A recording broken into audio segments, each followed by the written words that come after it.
Good evening, ladies and gentlemen. This is Matt Canizar live from the National Bowling Stadium. You're watching the 2013 USBC Open Championships. We're here to watch the 11thframe.com teams. That's USBC Hall of Famer Jeff Richgels, lifetime average leader Gail Myers Jr., and their talented group from Wisconsin. Now, we're having some technical difficulties this evening. As you can see, one camera view at this particular time. We're working on that. We'll have the scoreboard cam as well. We'll switch back and forth. That camera is black and white, so we're going a little bit old school, a little retro here. All in good fun this week after our Retro 300 with a plastic ball. So we're going retro live stream here, and we'll hope to have an entertaining broadcast either way. Some good guests here as well, so hopefully that will make up for the technical difficulties. So sit tight. We're going to get situated finally here, and we'll be underway. So watch some bowling, have a good time, and thanks again for being here.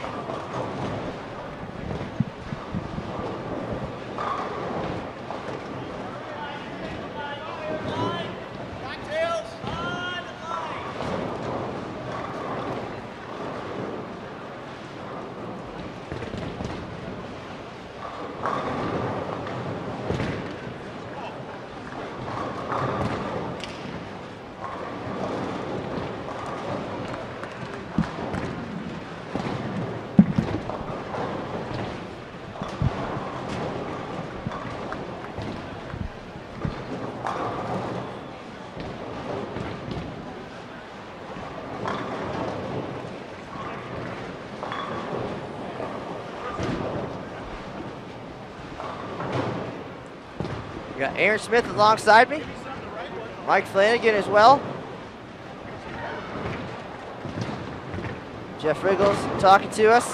Should be an exciting evening. Looking forward to some high scores. Gentlemen, how's it going tonight?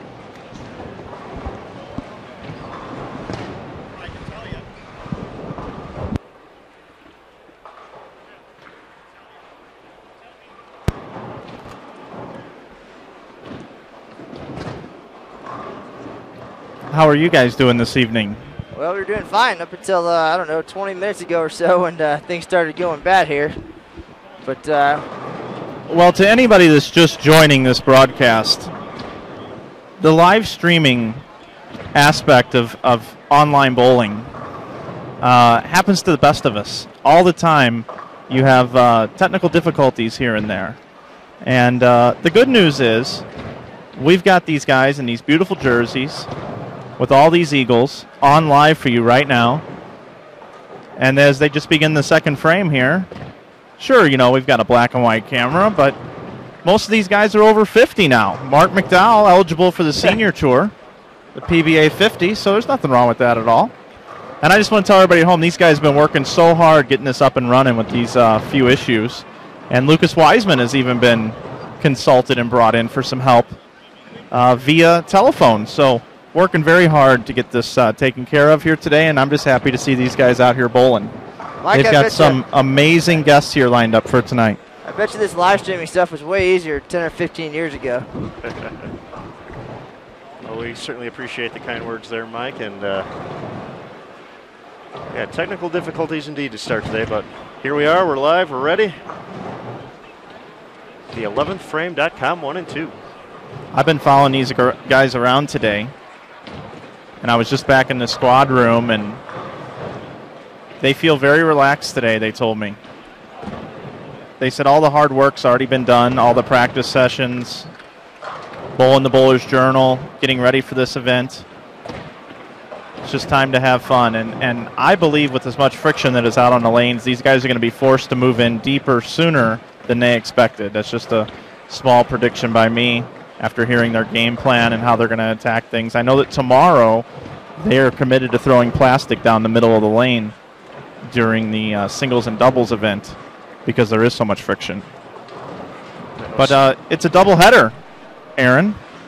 It is. Last night we had a lot of fun. You let me fill your shoes. You got a bowling ball out of it. I'm sure you're happy about that. Absolutely.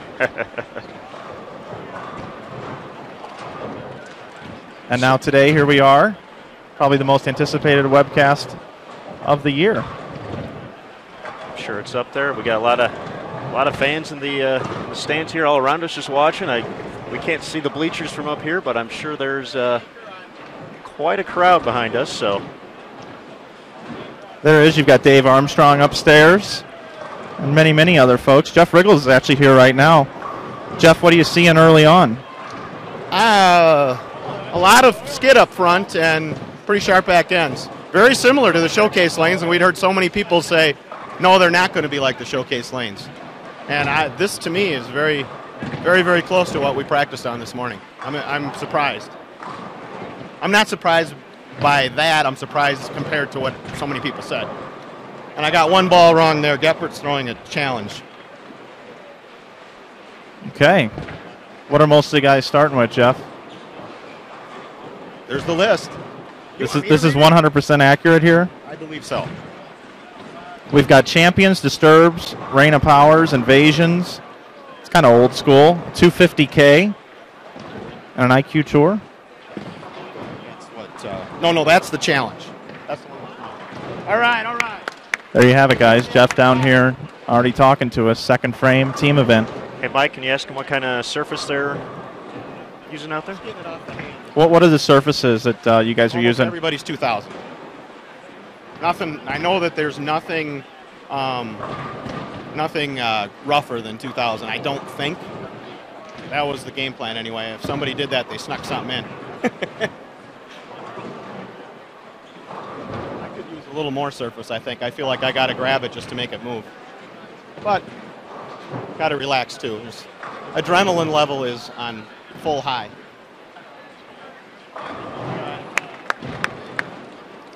Okay, we're going to let them bowl, fellas. All right, thanks for the update there, Mike. Currently starting frame number 3 here in game 1.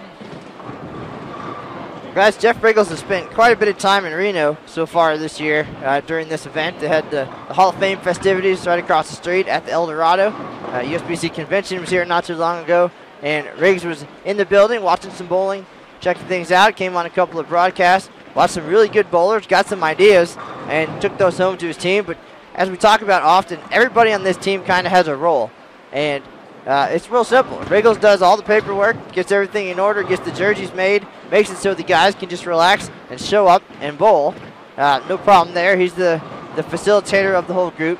Steve Richter is the information guy. He does some of the homework when the pattern comes out. He gets the lane machines at his bowling center ready, gets the patterns loaded in, comes up with a little bit of a game plan, practices on it first, lets the guys know what he sees so they can talk about how it's going to go, get their equipment ready, different ideas for when their practice session comes along, because they want to take advantage of that opportunity. And this year, 7 of them got together at Richter's Bowling Center and were able to practice on the pattern. They practiced, I believe Riggs said, the 10 minutes of practice and then an entire game on the team pattern to see how it would transition, how everything would work out, so they can formulate some ideas there. And then they bowled on the doubles and singles pattern as well.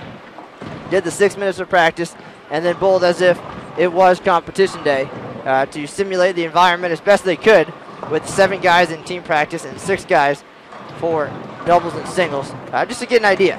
And that's all you can do, and you can watch different teams bowl. They watch the webcast. They got plans and ideas based on other team strategies, saw what worked, what didn't. And these are smart guys. They've been around for decades at this point. Richgels' team title goes all the way back to 1986. So they've been around. They know. They practiced. They got great ideas. They got the right equipment. They came here. They bowled on the Bowlers Journal Championships, the Storm Bowlers Journal Championships next door on lane 69 to 78. That features this year's doubles and singles pattern. So they got an idea of how it's going to play in this building with the oil, with the lane machine, with everything. And they use the showcase lanes, as we mentioned, downstairs to just check the oil, check the pattern a little bit, get loose earlier today. And the game plan is what they hoped, and now it's just about going out there and executing. So we will see. Certainly accomplished group up there. We have 8 champions out of the 10 bowlers you're seeing right now have won Eagles, multiple Eagles for most of them. So this is the best of the best.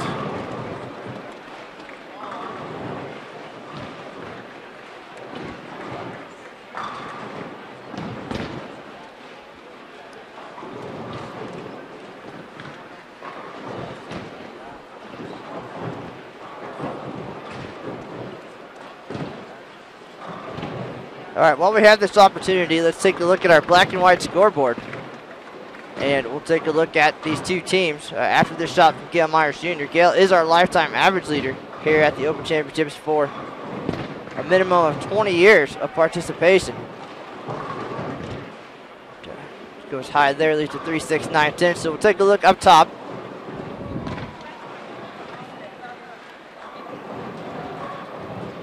There it is, old school. Mark McDowell, 5-time PBA champion. Steve Richter, Jeff Richgels, Gale Myers Jr., and Mike Shady. Rounding things out for 11thframe.com 1. And the companion team, gentlemen who have been around this event and this game for a long time. 3 of them are champions here at the Open Championships. Michael Walters, John Witkowski, Brett Faulkner, Thomas Howery, and Dan Gebfert. There it is. It's a lot of champions. 8 out of 10. And, of course, on the scoreboard, so everybody knows what's going on here. And we'll get back to the action now. Gale converted the always tough 3, 6, 9, 10.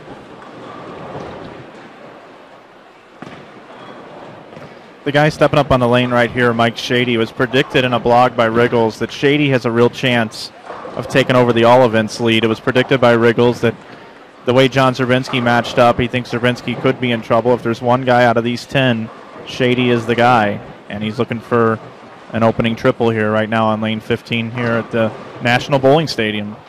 Mike, I was telling Aaron earlier, I think just watching these guys over the last 8 or 9 years, I think it's time. I think Shady and McDowell are due to step up, kind of out of the shadows a little bit. I know their records certainly speak for themselves, but they've been kind of quietly going along here on their way to the 2 titles, of course, 2005 team all events and team event in 2011. But I think this might be the year for them to make a run at doubles.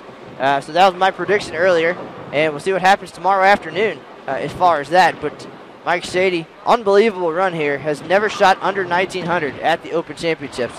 And I believe this is year number 17 or 18 already. So he's headed for the top of the lifetime average list, well over 220 at this point. But what do you think about that phenomenal record? That is unbelievable. I mean, to think that I've come to this tournament 11 years now and I've shot 1900 twice, and I left here feeling like $1 million. And this guy does it every year religiously. You know, Shady was a great tour player, and he and McDowell, they're buddies when they're out here on the road for this tournament. They spend all their time together, and they had their little pep talk back there. I was able to watch them talk to each other, and they're going to be right on top of each other all night. And you're right, Mark McDowell is another guy that, you know, a lot of people don't think of because he quit the tour and got a regular job in life. But let's remember, this guy won the Firestone Tournament of Champions and was the Bowling Writers, I believe, Player of the Year in the 90s. I believe that was 1992. I think he won 3 titles that year out of his 5. So Mark was also a former PBA Rookie of the Year back in the mid-'80s. So. And Mark, of course, almost single-handedly responsible for the reactive resin revolution. Yeah, the first man to throw reactive on TV, changed the game forever. That'd be the Excalibur, Matt? Yes, sir. Yeah, it was actually kind of funny. He won with the Excalibur, but then just after he signed a deal with Hammer, and Hammer didn't have any reactive balls out at the time because it was thought that it might have just been a fad. And here we are 20 years later, 25 years later, and now that's pretty much all we have. Speaking of which, Mike Flanagan here with you on the call, recently named the Director of Marketing at Storm Bowling Products. I want to let everybody at home know that we're doing a special, Storm being a longtime sponsor of this event. Anybody that wants to go over to the Storm shop on stormbowling.com can put in the coupon code BOWLTV because we support live streaming in every way out there. And you can get 20% off anything in the Storm shop. It's good until midnight tonight with the coupon code BOWLTV. Appreciate that, Mike, and your support of this event as well as the nearby Storm Bowlers Journal Championships. A lot of exciting things happening here inside the National Bowling Stadium. And right now, all eyes are on lanes 15 and 16 as the USBC Hall of Famer, 5-time champion Jeff Richgels, and the lifetime average leader trying to get it done here in 2013. They've done their homework, they've practiced, and now it's time to go out there and throw the shots. And a lot of strikes on the board already. The number they're chasing, of course, 35-38. It's a monster, a warlock, as they say. The highest score in tournament history, 110 years of bowling. And that's it. On top, Lodge Lanes 2 of Orlando, Florida. John Gaines, 3-time champion here, led that group. Vernon Peterson, former Team USA member. John Janowitz, current Team USA member and 2-time champion here. Scott Newell, PBA champion, and Mitch Jabinski, bringing in some experience to that group. He's a 1987 Team All Events winner. So right now we have Mike Flanagan going to lifetime average leader Gail Myers Jr. Gail, what are you seeing out there on the lanes thus far, 4 frames in? Kind of everything that we kind of thought or expected. I think getting the ball right is the key, and just a matter of just getting some momentum here and getting some confidence. Over the years, when you miss right, the ball doesn't recover, and I'm starting to see that. Everybody's starting to see that our moves are kind of parallel rather than moving 1-1s, 2-2s, 3s and 3s. It's just kind of looking down the lane a little further, trying to open the lane up a little bit, and it seems like there's good recovery right now. So just got to make some shots, get through this first game. The first game's obviously key when you got to shoot a big number like that, and hopefully they get really, really, really, really easy. They already are, so just making shots. Good luck, Gail. We're cheering for you, buddy. Thanks, I appreciate it. There you have it, Gail Myers Jr., guys. All right. Says they're easy. We'll see. Come back in 2 hours. Later. Matt, you mentioned all eyes were on this. We even have a few USBC Hall of Famers in the vicinity, checking out the action, watching our fellow Hall of Famer Jeff Richgels. Yeah, we got Jimmy Schroeder standing by. They'll be celebrating 65 years here at the Open Championships this weekend. He'll be the 6th bowler to join that elite club. And standing next to him is Glenn Allison. He'll be celebrating 62 years here at the Open Championships. So looking forward to seeing them on the lanes. And I think they're here taking notes, getting some tips. Maybe they'll go down the showcase lanes, get their ball surfaces, and get their game plan ready for an exciting run this weekend. Looks like we're good. Mike's grabbing Glenn right now, so we should have some great insight coming in. Hey guys, I got Glenn Allison here, as you just mentioned, Matt. Glenn's here checking out the action. What do you think of these boys out here in their red, white, and blue jerseys? Well, you got some players out here. I'm watching Mark and Mike Shady and Jeff Richgels in particular, and they look like they're pretty sharp. They might have some scores here tonight. We got a score over 3,500 leading up top the leaderboard right now. Do you think these guys have a realistic chance of being able to get there and take over the lead and set a new record? That's always a possibility with that strong a club, but we'd have to wait and see if they have any chance when they finish the second game. Here with Glenn Allison. Glenn, what is it about this tournament that makes you come out every single year to compete? Well, I can remember my first year in 1947 and walking down the middle aisle down there, and my knees were shaking, and that was my first tournament, and it was exciting, and I knew that that's what I wanted to do the rest of my life. Well, we're happy to have you here. I see you here every year. I come on this weekend, and it's a complete honor to have you here in the building and being a fan of bowling tonight and participating here over the next couple days. Thank you very much. My pleasure. There you have it, guys. All the guests here in the building. It's a great scene here in Reno at the National Bowling Stadium. Back to you two guys. Certainly is. Thanks again, Mike. Thanks, Glenn. Star-studded weekend here at the Open Championships. Of course, yesterday, as Mike mentioned earlier, we had some bonus coverage featuring Jeff Carter, Dominic Barrett, Chris Johnson, Stephanie Nation, all shoeing up here at the Open Championship, putting on a very solid performance.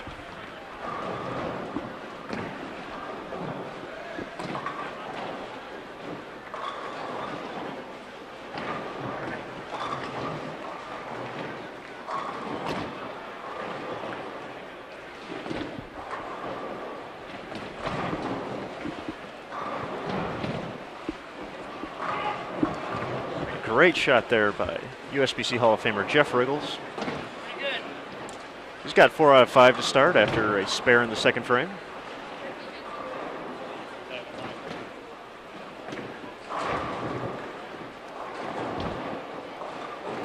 currently in the 5th frame here in game number 1. 2 opens early on for the 11thframe.com team number 1, featuring Mark McDowell, Steve Richter, Jeff Richgels, Gail Myers Jr., and Mike Shady.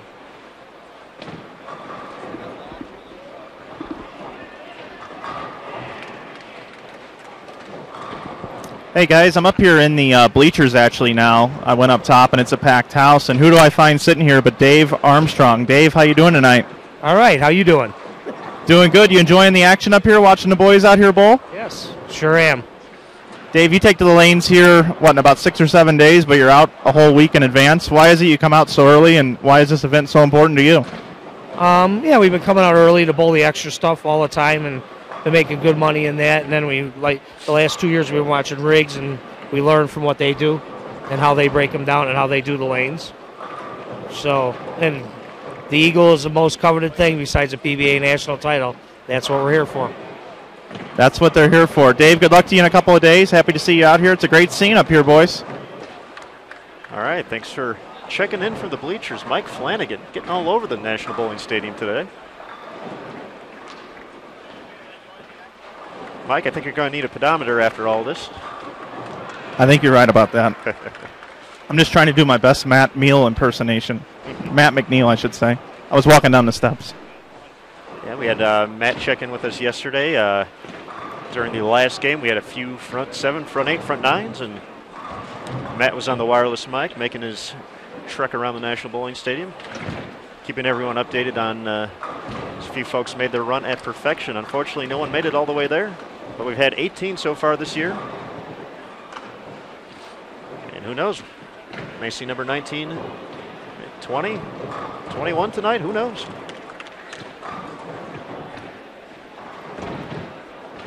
It's really the great thing about this event. You never know who's coming in, never know who's going to make a name for themselves here on the biggest stage, and that's the exciting part, coming into work every day.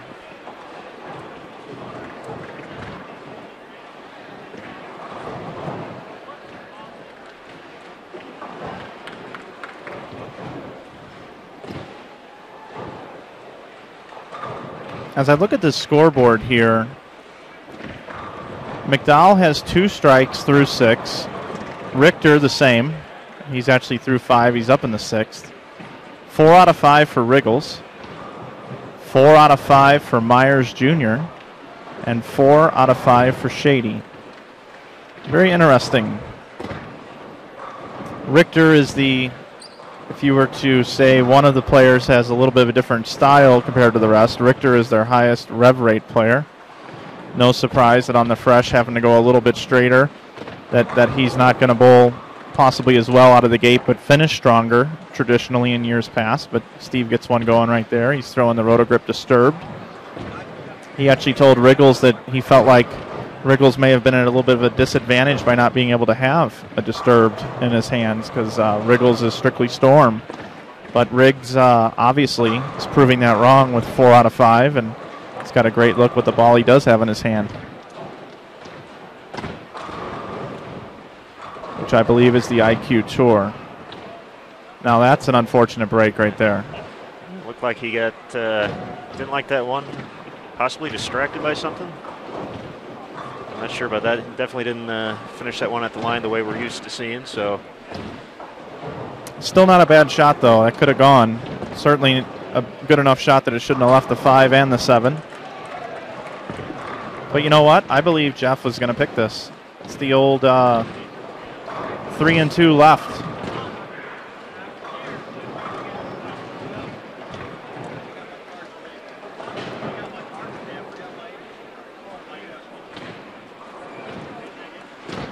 I think he thought he was going to pick it too.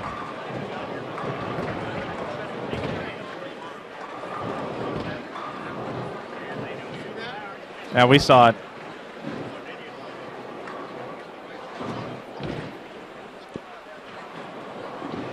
See if Gail Myers can bounce back and pick up his teammate here.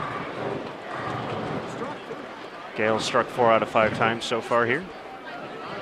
Stepping up in frame 6.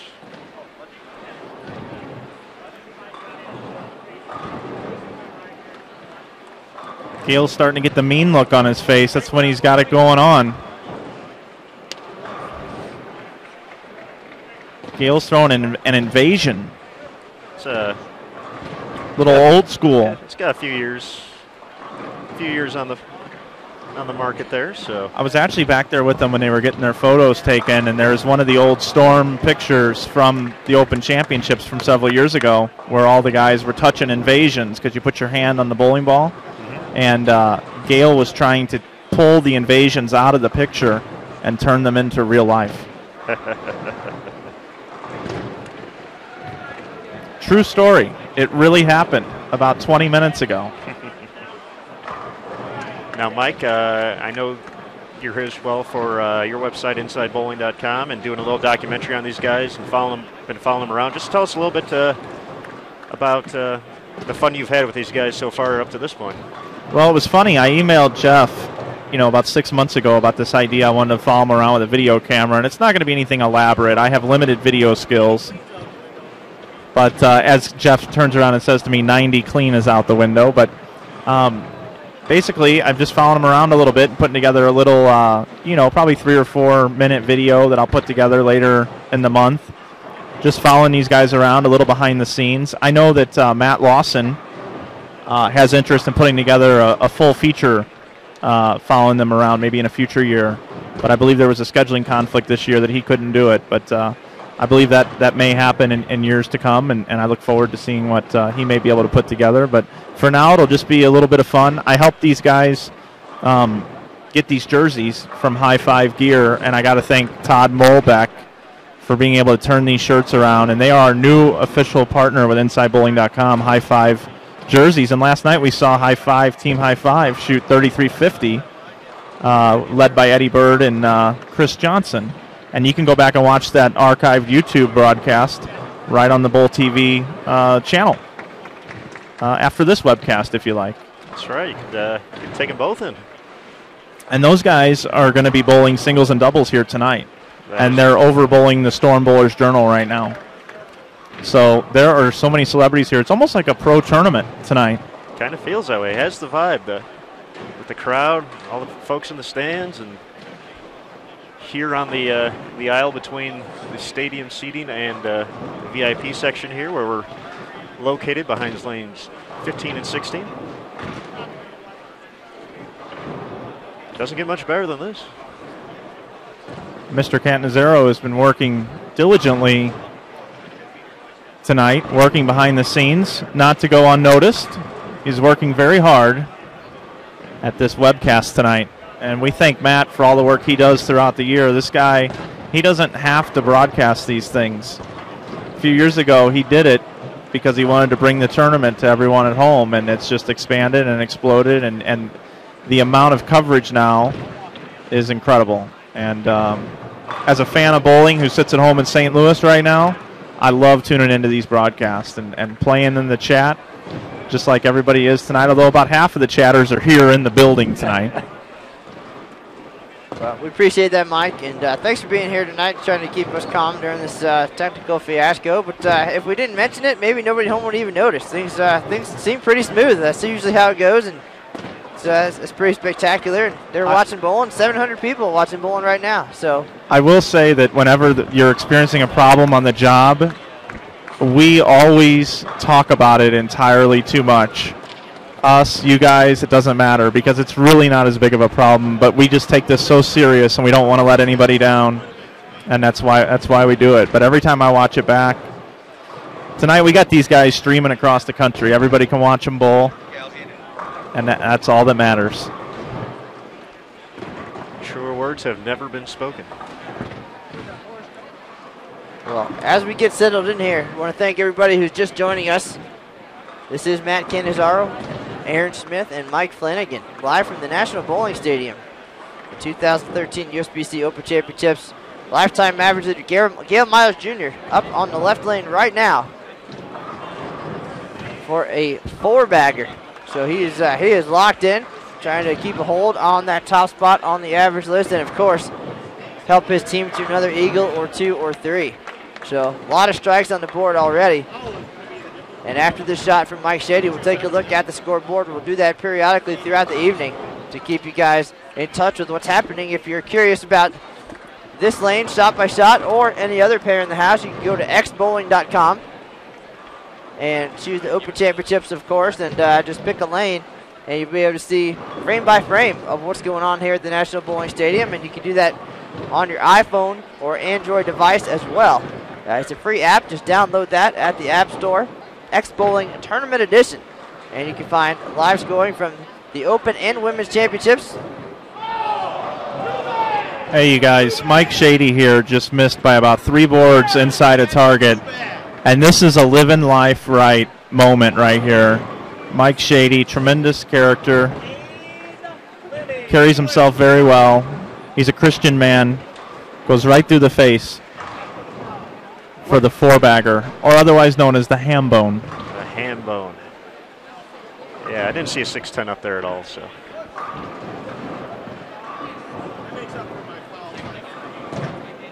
All right, there's a look at the scoreboard. Now we'll get back to the action here as Mark McDowell leaves a 10-pin on lane 16. Right here. Just give me 9 on that. Just give me 9. I'm going to see if Richgels will tell me what's going on with Mac. It looks like he's begging for an interview here anyway. He keeps coming back. What's going on with Mac out there on the lanes? He's a little amped up, throwing it a little hard, and I think he should be throwing that Pursuit S, but he feels confident in that ball, and he just thinks he's just not getting out of it right. He thinks it's the right ball. And what's in your hand? So the bowler he can't change balls because he's got to throw what he thinks, and he believes in that, so I'm with him. You got to be confident out there, guys. Thanks again, Mike, for checking in on the lanes with Jeff Richgels and Gail Myers so far. I'm sure we'll get a chance to talk to all the 11thframe.com guys at different junctures of the evening here. Well, guys, while we have a minute real quick, we had a contest today on Facebook, on the USBC Facebook page, the Sport of Bowling USBC. Simply, it was a prize pack to one lucky viewer who's planning on tuning in tonight to the broadcast, and we have that winner's name, and it is Bill Browning. So, Bill, congratulations on winning that prize pack. Lucas Wiseman will be in touch with you. We appreciate you joining us tonight, and hopefully you tell all your friends so they join us as well. Nice crowd in person and online tonight, so we do appreciate everybody being here.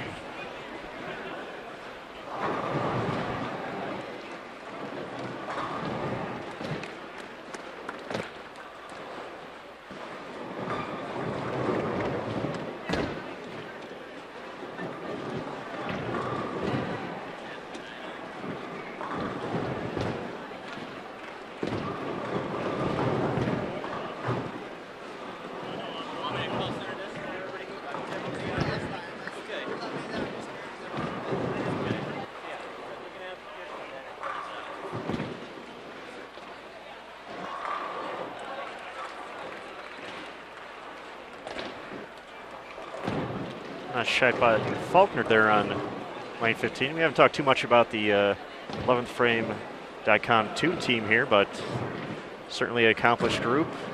3 Eagle winners out of the group. And they're paired up with these guys for a reason. These guys know how to work together, know how to break down an oil condition and light up the scoreboard. So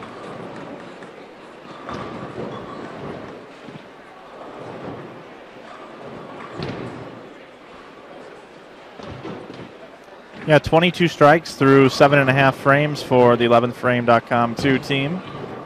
So obviously they bowl with these guys for a reason. They commit to a game plan and reap the rewards. And you're right, 3 Eagle winners on the companion team that really doesn't get mentioned that much. But I can tell you that when they hang out afterwards and they're around each other at dinners, the reason why they bowl with these guys is they're great friends and they believe in what they're doing. And as we saw last night, we saw players playing 25 all the way out to the 7th and 8th board.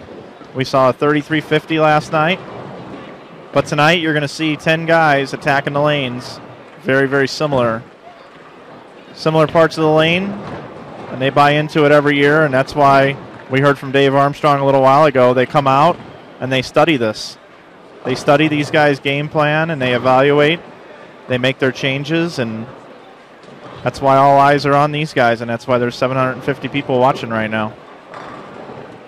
And if there's one guy who's red hot, who comes into this event every year with great expectations, it's the average leader, Gale Myers Jr., and he's showing it right now, as he has only missed once through 8 frames. Gale still has a 276 out there. He left a 3.69.10 in the 3rd frame. Mike Shady also with a big number out there as well. He's struck in 6 out of 7 frames. Still has 279 out there, so definitely adding up into the plus quickly here.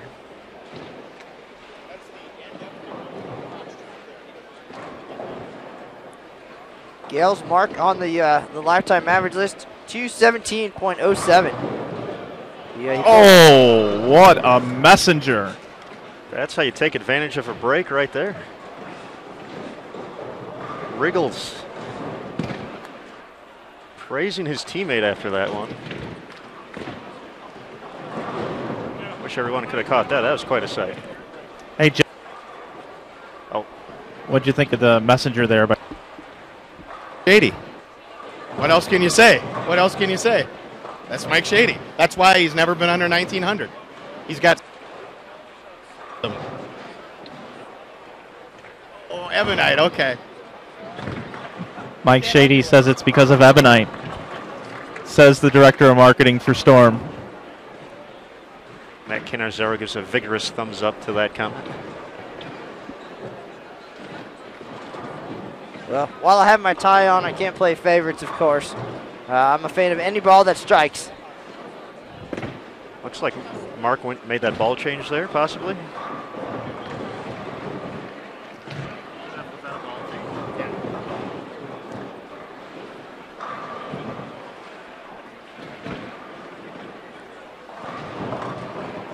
I've seen a few of these guys come up light on 15. I know Richter had back-to-back frames in the 3rd and 5th.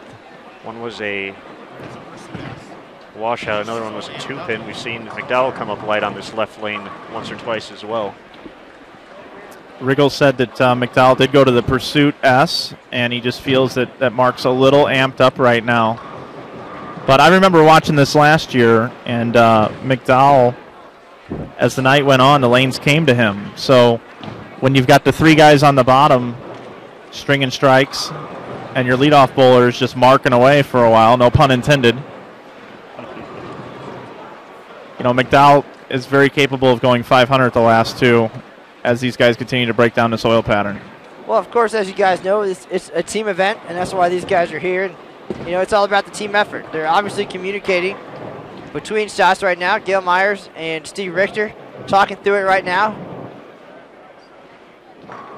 And that's what it's all about the whole way through. You know, talk about what's going on, you know, as things unfold, as things change. Every shot, things are going to change a little bit. So it's about staying on top of those moves, working together, and just talking through the whole thing and holding each other up, picking each other up. And that's what they're doing right now for Mark McDowell. There's a great-looking comeback shot there by Steve Richter after going Greek Church. Very easy to get discouraged, but a consummate professional, and he's getting it done out here on the lanes. I anticipate when they start to break down, he's going to move left, loop the lane a little bit like we saw the guys do last night, and he's going to be a little more comfortable.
So we got Gale Myers Jr. here looking for 6 in a row.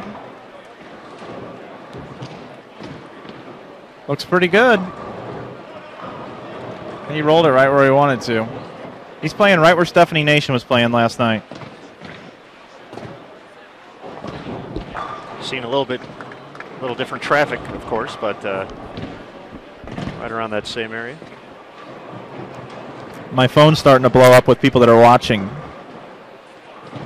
Well, if you could thank every one of them one at a time, that'd be fantastic. We're going to have a great night no matter what. Great scores for sure. Last time we had these guys on the live stream here at the stadium, 2011, they captured the team title with the highest game in history, 1281, a huge finish after a pretty okay start.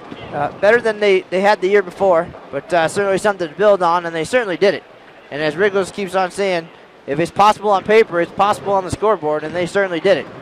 So 1281, 34-73 was their score back then, but that's far from enough here in 2013. Big scores in the team event. Right now, just to make the top 10, 34-20. And if they're going to take the lead, 35-38, the highest score in history. So it's going to take a record to take down John Gaines and his Lodge Lanes 2 teammates. And, you know, Richgels confidently said that they felt prepared, and, you know, they felt like if things broke down how they expected, you know, they certainly had a shot at it. So to be able to come in and be that confident, to legitimately feel like 3,500 is out there for you, you know, that's just a testament to their experience and their success here. And we'll see that unfold over the next couple hours as Mark McDowell is up on the right lane, struggling here to strike in game number 1. But he is working on the first strike in the 10th here, looking for 2. So it looks like he's getting more comfortable throwing the Ebonite champion, getting locked in. That's 2 big shots there for him. So perhaps if he's locked in now, we could see a huge finish out of McDowell. Talk about that being a tough start for Mark, but that's still 2-0 in the books to start, so. Went back to the ball he believes in. Went back and said, I'm going to throw what you believe in. And look how nice he threw. Richgels just told me that McDowell went back to the ball that he believes in, the champion, as you said, Matt. And as soon as he does that, you see doubles. And Richgels is really happy to see the consistency out of McDowell here in the 10th frame. Well, Mike, you never want to second guess your gut feeling. You know, you go out there and the last thing you want to do is start making that ball change, you know, all the ball game, what's going to work, and try to make the adjustment with the ball rather than with your hand or whatever. But here's McDowell to hear more about that. Hey, Mark, little squirrely ball reaction out there. You started with the champion, went to the pursuit S, now back to the champion. Tell me about how you're seeing this lane pattern. You know, I just had a little carry down. I think my speed, it's kind of hurting me a little bit here. I just wasn't getting the read on the lane. I tried just making some minor adjustments. This is a different ball, a different champion, a little stronger. Moved up on the approach, trying to let it roll a little bit. I like the reaction here in the 10th. It looks really good out there. Your teammates are picking you up. Gale and Shades are bowling pretty well. Richgels has been right there. He had the unfortunate 5-7 break, but you think the 3,500's out there? Well, that's a lot of pins. We got a lot of work to do, but you know that's what teams are about here. That's what my teammates are all about. These guys do that every time out, so we just pick each other up, and maybe next game will be my turn. All right, Mark. Good luck to you, man. Check in with us whenever you want. There you have it, Mark McDowell. He won with the Excalibur, and he's out here competing with the Ebonite champion tonight. So, Mike, you know how we've hit the big time? Is the last comment in the chat room is from Major League pitcher John Burkett. So when he's watching us instead of watching baseball, we know we're doing something right here at the Open Championships. So, John, thanks for joining us as well, and hopefully these guys will put on a show for you. We've seen John out here on the lanes before, had a couple great years with us. Haven't seen him in a while. But John, a great bowler, bowled the USBC Masters in the past. So a two-sport athlete, so to speak. Yeah, if you don't mind for a moment, I want to hijack this broadcast. John Burkett, I just want to tell you that growing up, buddy, I watched you guys compete in that Bay Series, World Series, and Will Clark is my favorite player of all time. And also, Mr. Burkett, I've had a lot of respect over the years for you giving bowling the amount of class and touch as you did as throwing the baseball, buddy. And our recent loss in the bowling community of Tony Reyes. He was a huge San Francisco Giants fan. And I know the Giants organization sent a letter over to the Reyes family, which is a very class act. And we miss Tony.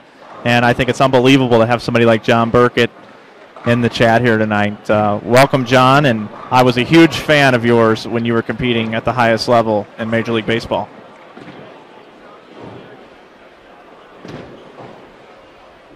All right, we are in the 10th frame here. Game number 1. Had a few 10 pins set off the 11thframe.com number 1 team.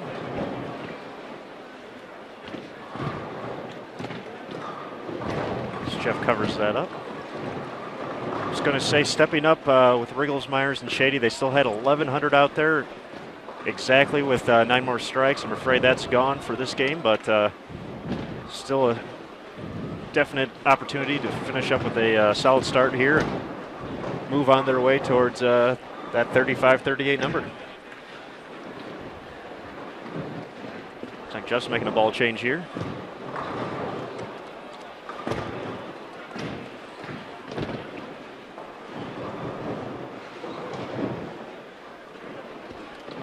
Looked like a storm sink he tried on the fill ball there. Those are available at your local pro shops, by the way. If anybody would like to go out and grab the sink. We're excited about some new releases that are going to be coming out very soon as well. Check out stormbowling.com for more on our new releases that are coming out. One ball, 5 years in the making, this ball. It's going to be coming out very soon.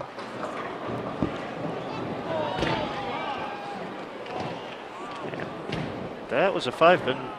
Uh-oh. All right, so number 5 does not cooperate for Gail Myers. They're going to get that fixed back up. Well, we have the opportunity. Let's take a look at the scoreboard. Here we are in the 10th frame of game number 1. Now, Aaron, when these guys won back in 2011, they shot 1067 in game 1, followed up with 1125, and of course blasted them for the highest game in history, 1281, 3473. That would get him somewhere around the top 5 at this point, but certainly not enough. 35-38 is the number they're shooting for, and it's going to take a huge effort in games 2 and 3. As you can see, a little bit of a struggle here early.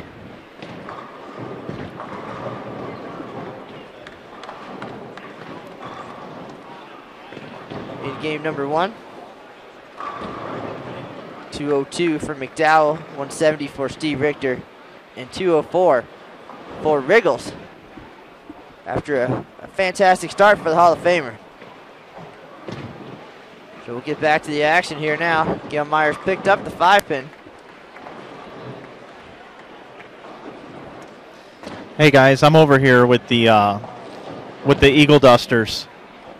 The Eagle Dusters are the wives and girlfriends of the 11th frame.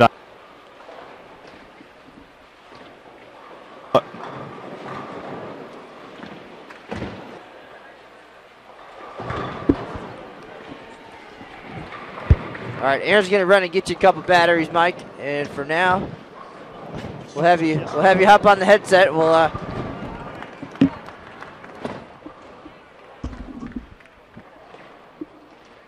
perhaps the wives didn't like the nickname, and they zapped your microphone there. No, they actually do love it. They were going to have shirts made, all right, actually, believe it or not. But we will get to them at some point tonight. Steve Richter demanded that I got to them tonight. And what Steve Richter wants, he gets. Yeah, this mic worked great last night. I wonder if it's just part of the building or something.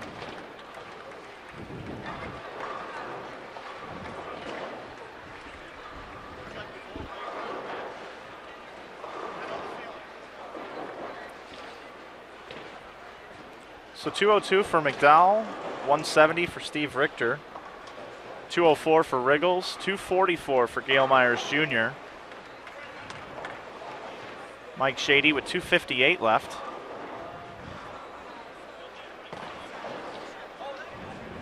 If my math is correct, they can get to 1068 for their opening first game.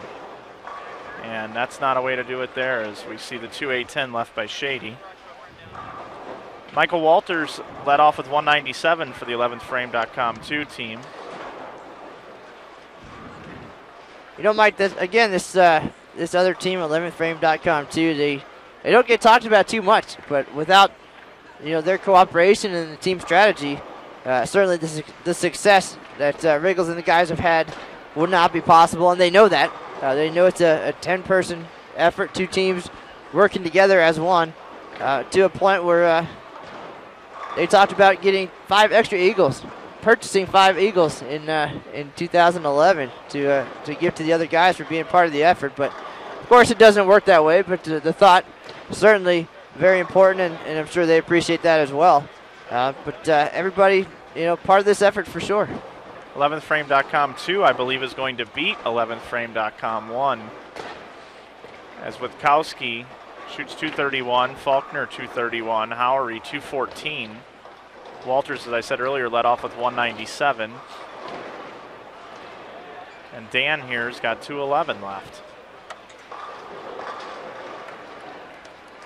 So it's 232 for Mike Shady. They finished with 1052 for 11thframe.com 1.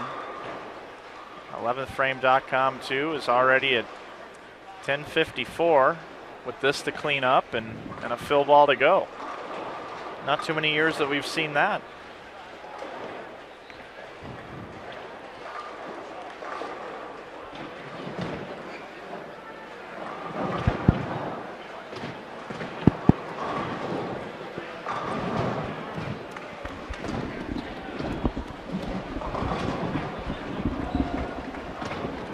Guys, there was a question in the chat room about Steve Baer and his team.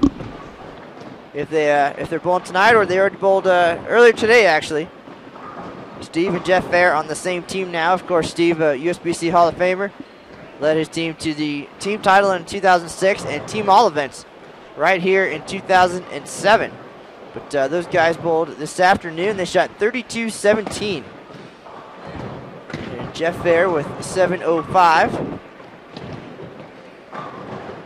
Ken Jesse, 636. Eddie Graham Jr. had a big day, 761.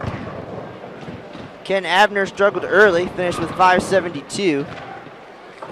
And the Hall of Famer rounded things out with 543. So 32-17, very nice start towards team all events. We'll see them back on the lanes tomorrow.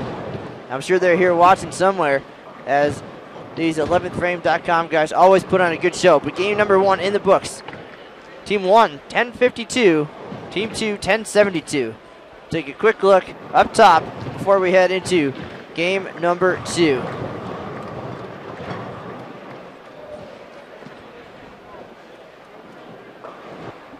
All right, there's that. Game number 2 underway. Strike from Walters. McDowell's going to step up on the right lane. As he said, towards the end of game number 1, he went to a second Ebonite champion, a little bit stronger. Moved up on the approach, and obviously that's working. He struck out for 2-0 in game 1, and a big strike there to open up game number 2. Yeah, guys, I think that McDowell here, I'm going to set the over-under at 242 this game. Looks much more comfortable. Hey, earlier I was trying to get with these Eagle Dusters, and I'm going to try it again right now. Sue Dyer is here. You can tweet her. She's Susie Fever on Twitter. What do you think about Jeff opening up with 204? Jeff's obviously her man. What do you think of the boys out there tonight? It's not their best, but they can do better, and they're very confident, and I have all the faith in them in the world. Susie, you designed the shirts for the team. Nice job on that. What kind of process was it dealing with High Five jerseys on this? I'll tell you what, High Five is totally awesome. I would recommend them to anyone. They were easy to deal with. They were there with any question. I mean, they were perfect. I can't say enough about them. They're the best shirt company I've ever dealt with. There you have it. You guys enjoy yourselves over here. The ladies, they get up for this as much as the guys do. They're the Eagle Dusters. They're the ones that put in all the hard work and make it so these guys can come out here and even compete. Without them, they're nothing. You're welcome, ladies. All right, Mike, we have a special guest in the booth here. I don't know if you're familiar. I'm sure you are. The sports schmucks. I get to say a bad word on the air for another game or so. But big supporters of bowling, bowlers themselves, in the building bowling today, and coming down the air to talk a little bit. They have some great bowlers on the show recently. Richgels was actually on not too long ago. John Drabinski coming up soon, and Matt McNeil, a regular. So welcome.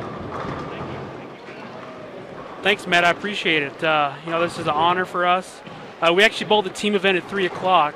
We shot 29.01 as a team. Didn't do too bad. We did have a 430 in there, so that kind of tells you how things played out. I myself shot 647, 217, 179, 251. So if the guys play the pattern right, this can break down and do really well. As I can see here, as people are watching back home, it's going to break down good. Now this is a good time to get into that surface change area here. I've seen a lot of paralyzer 5s tonight. That's a surprise. Riggs had one earlier, a 5-7. McDowell actually tripped one. Looks like the rack a little bit on the pair, a little bit off maybe, but shooting 1050, they got to step it up a little bit here. So they might be going into the bag here, going to something a little bit shiny. Well, the angles, of course, early, a little bit tighter, a little bit straighter, trying to open them up. As the night progresses, they'll increase those angles, get left, and certainly those 5 pins will not be an issue. Certainly no issue right there for Shady, as he makes it 4 out of 5 for 11thframe.com 1.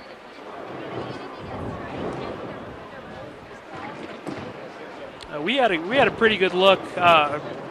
We had a coaching session with Matt McNeil. I got to praise the USBC. It's really an honor to have a coach like him, and it was worth the money. For all of you that are coming out here, if you haven't, it is truly worth doing a coaching session with Matt McNeil. We did it. It was 6 of us. It really helped us. He talked about gameplay. He talked about what to do with our equipment, and he talked to us about having fun, and that's what it's about here too. It's not just about trying to score, it's also trying to have fun and smiling. I mean, there's a big crowd out here tonight, Matt. You can see they're all here to watch, and these guys are trying to put on a show. Well, these guys are certainly here. They're all business. They prepare all year for this. As Riggle said in his blog today, this is his favorite day of the year. Team competition at the Open Championships means more than anything to him and his teammates. And they're here. It finally happened. 365 days they waited since Baton Rouge to be here and get it done. And they did their homework. They prepared. As you said, the 900 Global Showcase Lanes, a fantastic feature here at the Open Championships now. Kicked off last year in Baton Rouge. Your chance to bowl on the same lane surface, same oil, same lane machine that you're going to see here at the tournament. So you get your team together. You get down there. 10 of you guys for $100. You get to spend an hour on the pattern. Practice, get your equipment ready, get your game plan set, get the butterflies out of there, just get comfortable after your trip to Reno, and there's your chance to see it as close as you possibly can get it to the tournament conditions. And for an extra $100, as you said, 3-time champion Matt McNeil will give you his advice. He's been here every day of the event, helping bowlers, talking them through it, and for $20 a guy, that seems certainly like a fantastic investment to help you succeed on the lanes, and you get that money back 10 times over, in the prize fund. Yeah, it's definitely worth it. I mean, we bowled everything yesterday. The BTM, the Bowler's Journal, that was a good practice session for us. Then we went down and at the Showcase Lanes, we bowled the 2-game challenge from 900 Global, and then we also did the Baker Bonanza. So that was a pretty good practice for us, just to get acclimated with the lanes and everything. And then we came out here today. We had a game plan. We had a good lunch session. We all talked about what we were going to do, and that's what we all focused on, was what Matt McNeil was telling us. And Matt, every week on our show, he tells us everything that we're trying to tell the bowlers. As we have a sports talk show on the radio in Kansas City, it's the Sports Schmucks. We're on from 6 to 9 p.m. Central Time in Kansas City. You can actually listen to our live stream if you have an iPhone or iPad. Just download JPEG dash show. No dash in between, but space it out. Yeah, Big J joining us, James Graham from the Sports Schmucks. And I just want to say that this guy here was nice enough to even have me on the show. Little old me, Matt Canizero. He had little old me on the show. And I'll be on this week, too, to talk a little bit about this new storm position right before I bowl team event out here. So it's going to be a a quick interview, but we're going to get that in. And James, your partner is here as well. Dave Waswell, yep, Waz. Yeah, he's standing here. right next to you. He's kind of not wanting to be on the air. He said, this is kind of my thing. If I want to do it, I said, hey, you're the partner in crime as well. So anytime he wants to grab the mic, he can grab on and talk with you guys. But, Mike, I want to give you praise. I mean, for you to come on while you're in the actual settee area getting ready to bowl, I appreciate it. And, I thank you for taking the time with us every week. I mean, we try to grow this radio show from 6 to 8 we do sports talk, but then 8 to 9 we have a whole hour dedicated to bowling. Yeah, it's awesome. I mean, there's a lot of mediums out there now to get the word out about bowling, and anybody that does it, obviously what Matt does here, what I do with Inside Bowling, what you do with your show, we all do our part. And more we can spread this good news of bowling, it's going to be better for everybody. I totally agree. And Matt, I got to give you a lot of praise. You're out here almost every night doing a stream. We do a weekly radio show, so I know how it is for you to do a nightly almost stream for 3 to 4 hours. It can be a lot. I know Mike Flanagan puts in a lot of time for his InsideBowling.com tournaments, which got a lot of praise. I was not able to make it out there as I planned for. This trip came up last second for me. I got added on, and I kind of took off and stormed there. Throwing the Brutal Nightmare my first game, I kind of broke the pattern down. Had a 500 grid surface, and Matt was talking to us about just kind of using about 2,000 grid surface on some balls, but mine had so many games on it I wanted to burn the spot up. Shot 217 and switched up to the Frantic.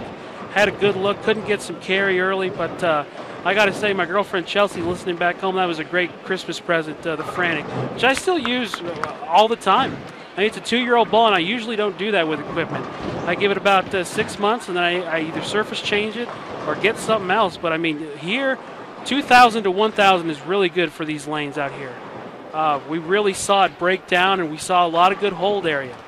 And now it's just trying to get in that trough and hit that right spot. And then once you hit it, the carry's going to be there. Now, you guys had the opportunity to talk to some of the bigger names at this event, of course, McNeil, Richgels. What kind of advice, prior to coming out here, prior to the showcase lanes, did they give to you, and what did you take away? What kind of game plan did you have coming in before you got downstairs to practice? Well, they gave us some good tips, and for the listeners as well, they told us surface is going to really help, but not anything lower than 2,000. I kind of went below because I needed to, because I don't have a lot of hand like some guys out here, especially on the stream tonight. You got a lot of players with a lot of hand. But they kind of gave us a good area. They told us to, bring a lot of equipment with different surfaces, bring strong drillings, bring weak drillings. Of course, pack your spare ball. But they said you've got to hit your mark and you've got to play the lanes together. Riggs and Matt McNeil both said that frequently on our radio show. I mean, Riggs praised it over and over again. And, when we brought them on, we knew that that's what they were going to talk about. I mean, we have to play this as a team because this is a team game right now tonight as we're watching. Well, we are watching the 2011 regular team champs. They got it done here in this building. Shot the highest game in tournament history, 1281 to get there. Started tonight with 1052. The companion team, 11thframe.com 2, 1072. So two very talented teams working together, and it's paying off on the scoreboard already. Another thing they talked about, Matt, was doing a lot of surface changes. I know me and Bruce Postal, he's the owner of our pro shops in Kansas City. We have 2 locations, AMF Strike and Spare Lanes and AMF Northland Lanes. I'm the shop manager of both. I'm strictly at our Northland location. But he just talked to me about trying to drill up some strong stuff, but keeping the surface kind of down, as I'm a kind of a medium rev, medium speed player, so I need some stuff that's going to grab the lane. And I talked to Matt McNeil after I got done. I said, hey, tell me what I got to change surface. If I got to buy a new ball, he said, no, you're good. Just go and change your Frantic to 2,000 and change that First Blood to 4,000, and you're set. And that's exactly what I did, Matt. And I got to say, as soon as I switched to that Frantic the second game after it kind of held up, I shoot 251 the last game. These lanes will open up for these guys. I mean, there's a lot of talented guys on this pair, and they're all playing it together. We had that same thing going with our companion team. We told them the same thing. And we wound up shooting 1,000-something our last game, and it's because it just opened up.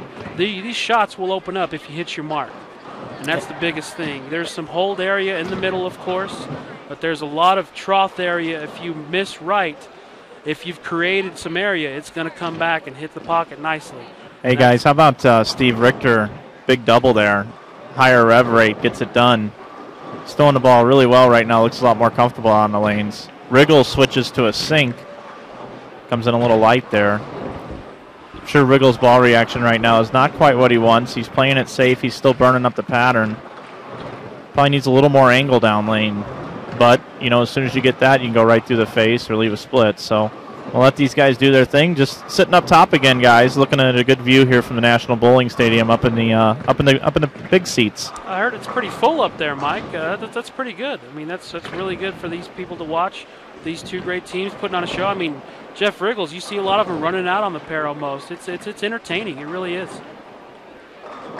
Mike, I got to ask you, Mike. You haven't bowled yet. You bowled this weekend. What's your preparation? We're going to break down 7, 8, 9 as best as we can.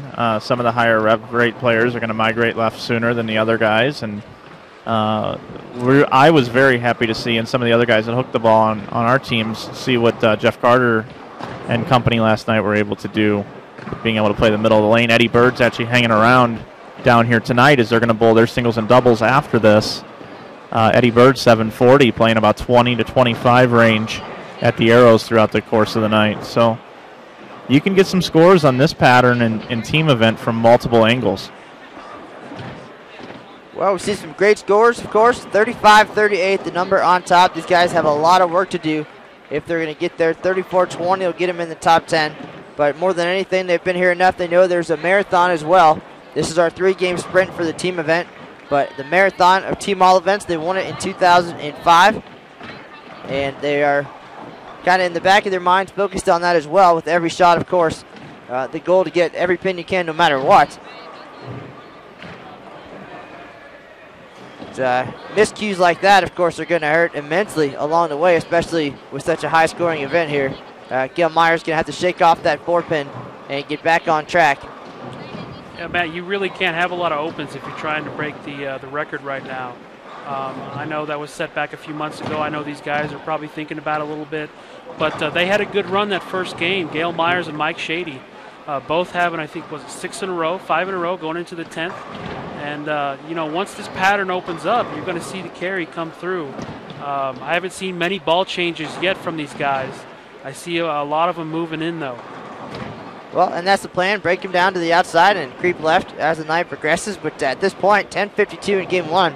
Richgels and the guys, they're going to need 12:43 average over the next 2 games. And unfortunately, a good break there to only leave the 3. But it's going to take a whole lot of strikes, not a lot of spares to get 12:43 the next 2 games. But we'll see. And for those of you just joining us, thank you very much. This is Matt Canizaro live at the National Bowling Stadium.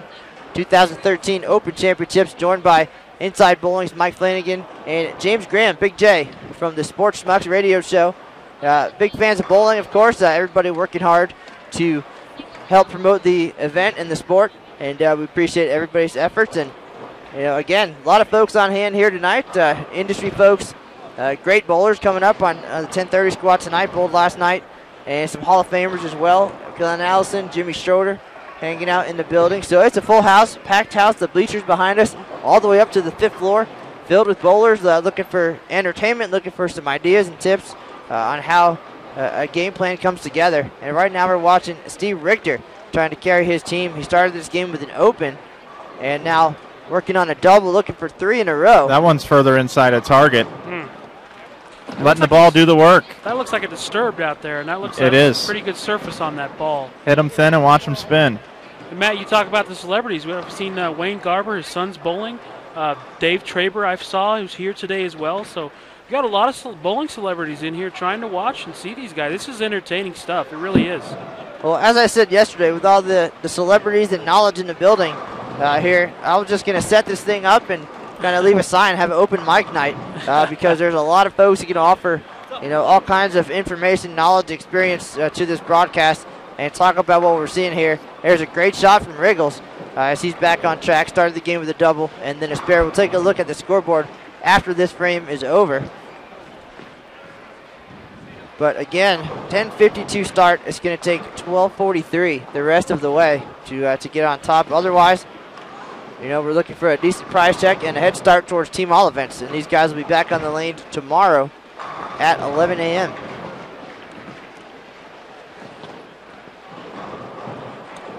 I know, Matt, we've extended an invitation to you when the USBC Open Championships wrap up. We'd love to have you on and recap a lot of everything that you've witnessed out here, because you've witnessed a lot of good stuff.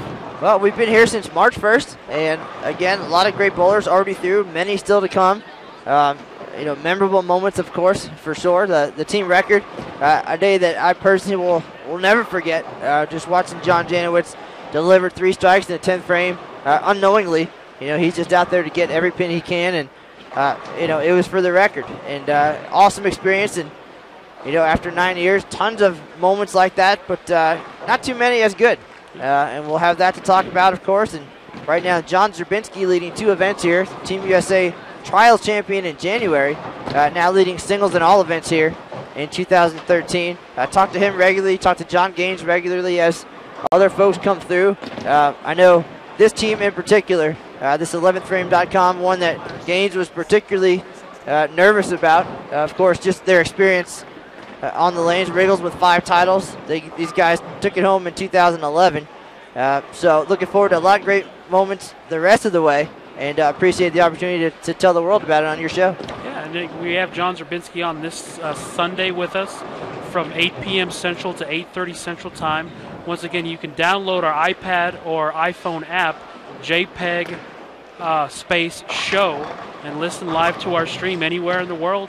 We're going to I'm going to be in the booth. My partner in crime, Dave Waswell, will be actually out in Vegas, out doing a little gambling and whatnot out there. So I'll be in the booth solo at the station. But I'm going to be talking to John Zerbinski about how he did out here. And, it was a good thing that Chris Schlemmer, Rotogrip and Storm Rep, actually posted kind of what he was throwing for the events. And it didn't look like he had a lot of strong drillings on his stuff, and I was really surprised. And for him, he's a great bowler, Wichita State grad, and a great All-American bowler, and he's going out and bowling the summer swing. We're going to talk about that as well, but basically we're going to just ask him how to attack these lanes, because there's still a lot of folks, Matt, who are yet to come out here and yet to experience this, and it's a great treat to come out here in Reno. And I've got to praise the city, coming from the airport, all the banners they have to welcome you in, all the casinos, so gracious and everything, in the USBC. And not only that, really making this the main event for any bowler who has a USBC card to come and do this. This is a great event. Hey, Big J and sir. Matt, I'm up here up in the seats again, and I got an interview here. I've got Clay Reese. Speaking of Storm Bowling Products, he's a Storm staffer. He has just completed his 9 games here at the Open Championships. Clay, what did you see in team event and then singles and doubles? Team event, there's definitely a little bit more hold. If you played it together as a team, you could create some really good hold, and the shot definitely held up really well, and it's just a matter of carrying. Definitely a shot out there, you could shoot some numbers. And then in singles, doubles, definitely a lot more hooks. Start off a little bit deeper, and they transitioned much faster in singles and doubles. You had to make bigger moves than you did in team. What did you total this year? 1996. That's a pretty good outing. Where'd you have your best set? 13. 713 in team. What was your equipment selection? IQ. Sanded with 1,000 grit. 1,000 grit IQ. Clay Reese, 1990 or so. Nice bowling, Clay. Thanks for coming out and bowling the event again. Yeah, thank you. It's a good time. It's Clay Reese from Storm. He's from Utah. Makes the trip here every year. Well, we have bowlers coming in this year from all 50 states, several foreign countries. We saw Dom Barrett coming all the way from England last night, a PBA champion, making his one and done here at the Open Championships. He will not be eligible to compete next year based on his PBA title at last year's World Series of Bowling. So he came to take in the Open Championships, and all this venue has to offer. Great shot there from Mark McDowell for a double. But Big J, as you were talking about, the event in the city, and Reno really opens the doors and rolls out the red carpet for us. I know that's kind of cliche, but everything is so convenient here, and the National Bowling Stadium, one of a kind, of course, and in the process now of a $15 million renovation that will bring us back here a number of times between now and 2030. But where else can you get the convenience of not having to have a car? You can walk back and forth to the hotel. There's 4 events going on inside the National Bowling Stadium right now, as you mentioned. The 900 Global 2-Game Challenge downstairs if you want a quick fix, loosen up, win a little bit of prize money. There's that. There's a team event, the Who's Got to Look Baker Bonanza. 3 of you guys can go out there, have a little different format. It's a little bit team and a little bit extra, but each one of you bowls 3 frames, and you get to pick who bowls the 10th frame. So the Baker aspect that was popular at the World Team Challenge and in college bowling now gives you a little bit of a taste of that. And again, a chance to have some additional prize money. And of course, the Storm Bowlers Journal Championships just down on the other side of the building, lanes 69 through 78. And that's your chance to see the doubles and singles lane condition here, and again, take home some extra money. So if you're a competitive bowler, this is the place to be. And all these guys coming from far and wide to take advantage of that. Certainly you can put on your bowling shoes early in the morning and compete all day long, and this is the place to do it here in Reno. Yeah, and then not only with that, Matt, you've got all the great distributors here who have products available through the roof, and also you have great coaches, Mike Jasnow, and of course Matt McNeil doing a lot of coaching on the side. And like I said, for $200, I mean, to get 10 people out there to go bowl and practice on the pattern and get a great lesson from a multiple-time champion in Matt McNeil, I mean, you can't get anything better than that. I mean, we've tried to set it up every week, just him trying to give little tidbits here and there about what you can do to really prepare for the Open. You know, a lot of the league bowlers that come up here and bowl, it's a different experience. It's not a typical house shot. This is a challenging pattern, and it's made to be tough. You've got to split the boards, hit your mark, make your spares, strikes are a premium. Hey guys, I'm sitting here watching bowling from up in the rafters here. I've moved up about 4 rows, and I've seen Steve Richter throw this 4-bagger. Good for him. But who do I stumble across up here? But it's Dom Barrett from the PBA Tour. He's gearing up for the Milwaukee swing coming up here, the summer swing with the PBA. Dom out here participating in the Open Championships. He's going to be bowling singles and doubles here a little bit later tonight. Dom, what's your experience like so far? Yeah, it's good. You know, we have nationals at home in England, but it's nothing quite like this. I think it's fantastic, and the venue's set up so well. All these bowlers come and play, and you know, it's just really great for the sport to see such a spectacle, really. What do you think about this 11thframe.com team? I see you could be out hanging out in the casinos or having a couple of beers, but you're here watching these guys. What makes it so important for you to come out and watch these guys go at this thing? Well, right now I'm just trying to relax a little bit, so I wasn't really paying too much attention. They're obviously great bowlers, and it's really cool that up on the scoreboard it says they were champions and things like that. You know, we've already played the team events, so it's not too important for us to look anymore. But if this was happening, I think we're having a little audio difficulty there. Dom, we're back with you here, buddy. Yeah, so if we were playing our team event this evening, then for sure it would be very important for us to come and see what's going on, especially if there's a good team bowling. But because we've already bowled that, we've had a look earlier on about singles and doubles and saw how a couple of other people played that and how they developed. And that's what we're looking at doing tonight, really. Right now we're just trying to relax for our 10:30 p.m. squad that's going to go on till about 1. Looking forward to it. And you got an intense travel schedule coming up. We wish you all the luck in the upcoming events, and thanks for coming out and bowling the Open Championships. Great, thanks very much.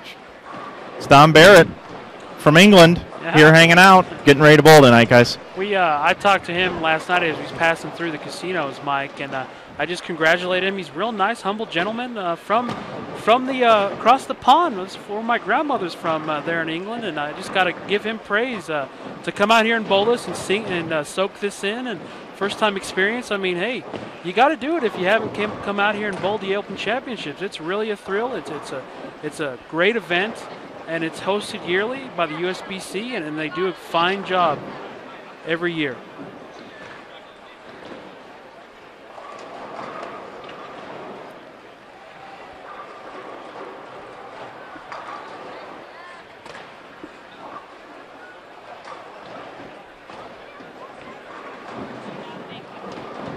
All right, so here we are, top of the 6th here. Take a quick look at the scoreboard before McDowell steps up on the left lane. He's working on a double Richter, 4 in a row. Gail Myers struggling here in game 2. missed a 4-pin and chopped the 3-6-10. Took the 6 right out of it. But here's McDowell. He shot 2-0 in game number 1. 2-0-2. And that's hard to do, Matt. Split the 6 off the 3-10. Looked a little slow there from McDowell. Right, so McDowell goes high, leaves a very tough spare, the 3-6-9-10.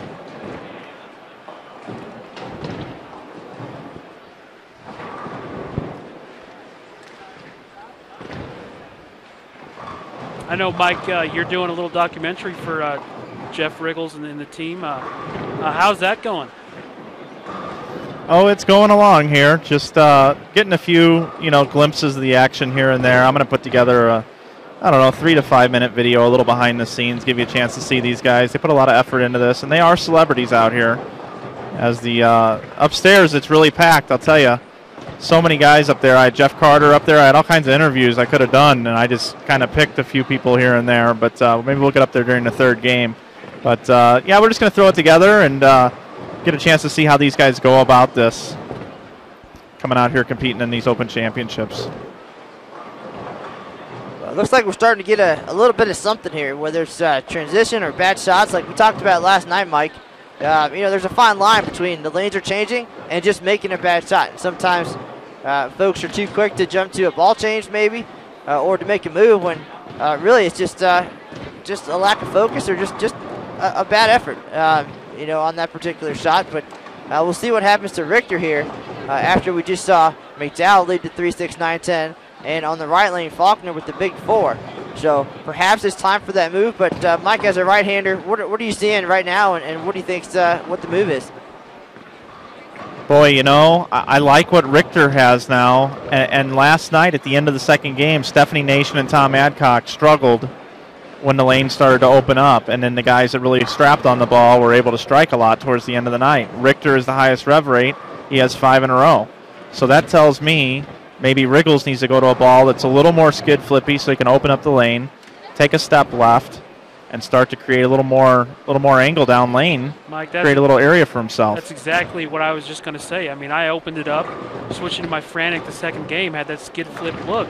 And I carried 6 in a row the last game to shoot 251 and close the team event. I mean, that's what they got to do here. They got to switch to something a little bit shiny, some surface on it, to get that ball to read, but then also kind of check, and then just go through the pens and hit hard. I see a lot of them still using about the same equipment. I know Riggs switched to a sink. We'll see how he does on this shot. He's a little bit further inside on that one. Oh wow! Triple 4, 6, 7. Jeff Richgels, the showmanship. Well, I love that stuff. That's good stuff. Well, Richgels, again, everybody plays a role in this team. Richgels does all the paperwork, does the legwork to get everything ready, and he is a little bit of a showman on the lanes, whereas Gail Myers Jr., smaller in stature, just gets it done. Kind of the workhorse of the group. Of course, the lifetime average leader at 217 here for his 20-plus years. He's just out there grinding it every year, quietly getting it done. Sometimes you see a fist pump, a little bit of excitement, but really it's just great shots after great shots just like that. He'll step off the approach, and that's that. No, nothing flashy there from Gail, just doing his thing and sitting down to focus on the next one. Looked like Gail Myers made a ball change. Looked like a disturbed he switched to. So a lot of them are changing surfaces. Yeah, and hey, Richgels just told me that he went to a different sink and moved in a little bit. So it was a different sink. And you've got two kind of looks, Mike. You can either move back out inside and open up the lane, or you can move back outside and try to speed it up. So there's a lot of different looks our team had out there on lanes 47 and 48 here at the National Bowling Stadium. Quietly here, Mike Shady has missed once through 5 frames.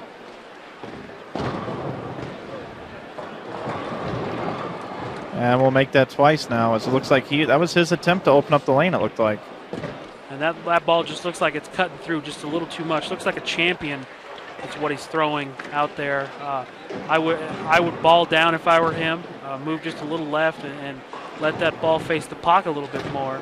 I'm not so sure that was a very good shot, though, by Shady. He didn't like it very much. He didn't look puzzled when he came back. He looked like he deserved it.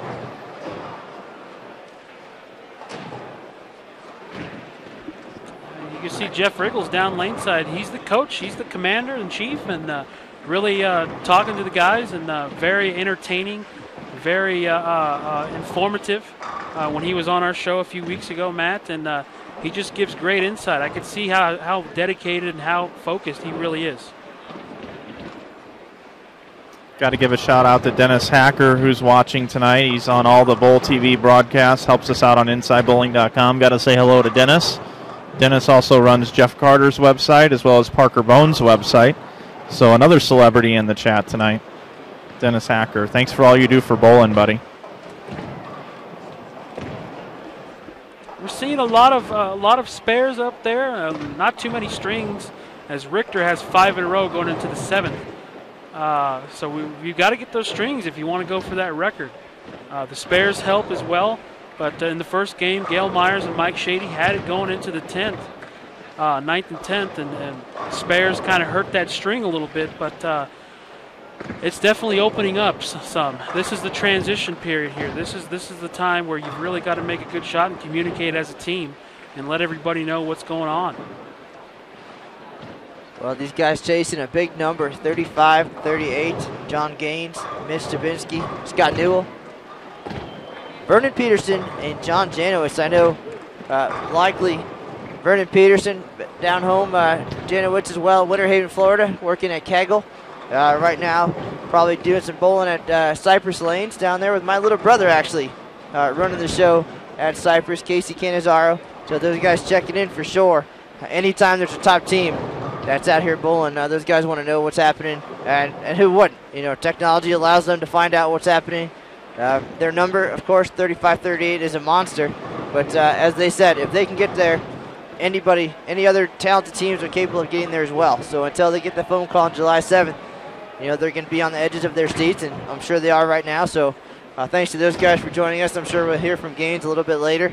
And as things change mathematically here, we'll have the calculations for you along the way, what it's going to take and what it's looking like. Things not looking good at this point. 10:52 start for 11thframe.com 1, 10:72 for the cross team, 11thframe.com 2. So we'll see how all that turns out.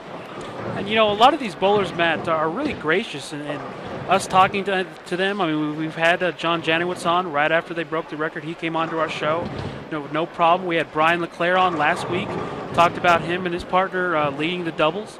And even though he shot a lower score, it still helps. I mean, you've got to have 2 guys on.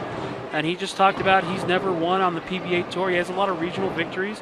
He said he'd love to have his name on the doubles championship when it's all said and done. This week we'll have John Zerbinski on our radio show, so it's going to be great. A lot of the great top bowlers we've had that have come out here and really scored well at the USBC Open Championships. Well, you talk about the doubles leaders. Aguiar and LeClaire, 14-22. Not a huge number here at the Open Championships. We've seen some 1500s in recent years. I know Richgels and Richter actually shot 1500 in Baton Rouge in 2005 to claim the doubles title. But the one big difference this year, of course, is the fresh oil for every squad. And even doubles and singles now, you go out there, it's all fresh. And another change is that there's 6 bowlers on a pair instead of 4. And you don't flip for doubles and singles, so you stay on the same pair, 6 games, 6 people, and it takes on a little bit different dynamic, kind of like a mini team event almost. And that pattern, very challenging compared to this team event. This event, 41 feet, doubles and singles, 39, very similar to last year. A lower scoring, more challenging pattern. And again, I predicted earlier, if anybody's going to make a run anytime soon at doubles, I'm picking Shady and McDowell, so we'll see how that turns out tomorrow afternoon. But 14-22, surprisingly low number on top. Those guys bowled great, of course, but we'll see. Certainly, we thought it might be higher, but till you guys get out there and bowl on it, we'll see what transpires. We're only halfway through. A lot of great bowlers still coming in. And one thing I'm noticing, Mike, and I think you've noticed this too, if they hit that rangefinder down at 45 feet, right of 10, that ball is checking up a lot sooner. So we're going to see a lot of these guys move left of that rangefinder down lane at the second arrow. So we'll see what's going to go on here as we've got some scores still going up there for these guys, but they've got to bear down here and either make a ball change or make a move, something. So we're getting into that carry issue here.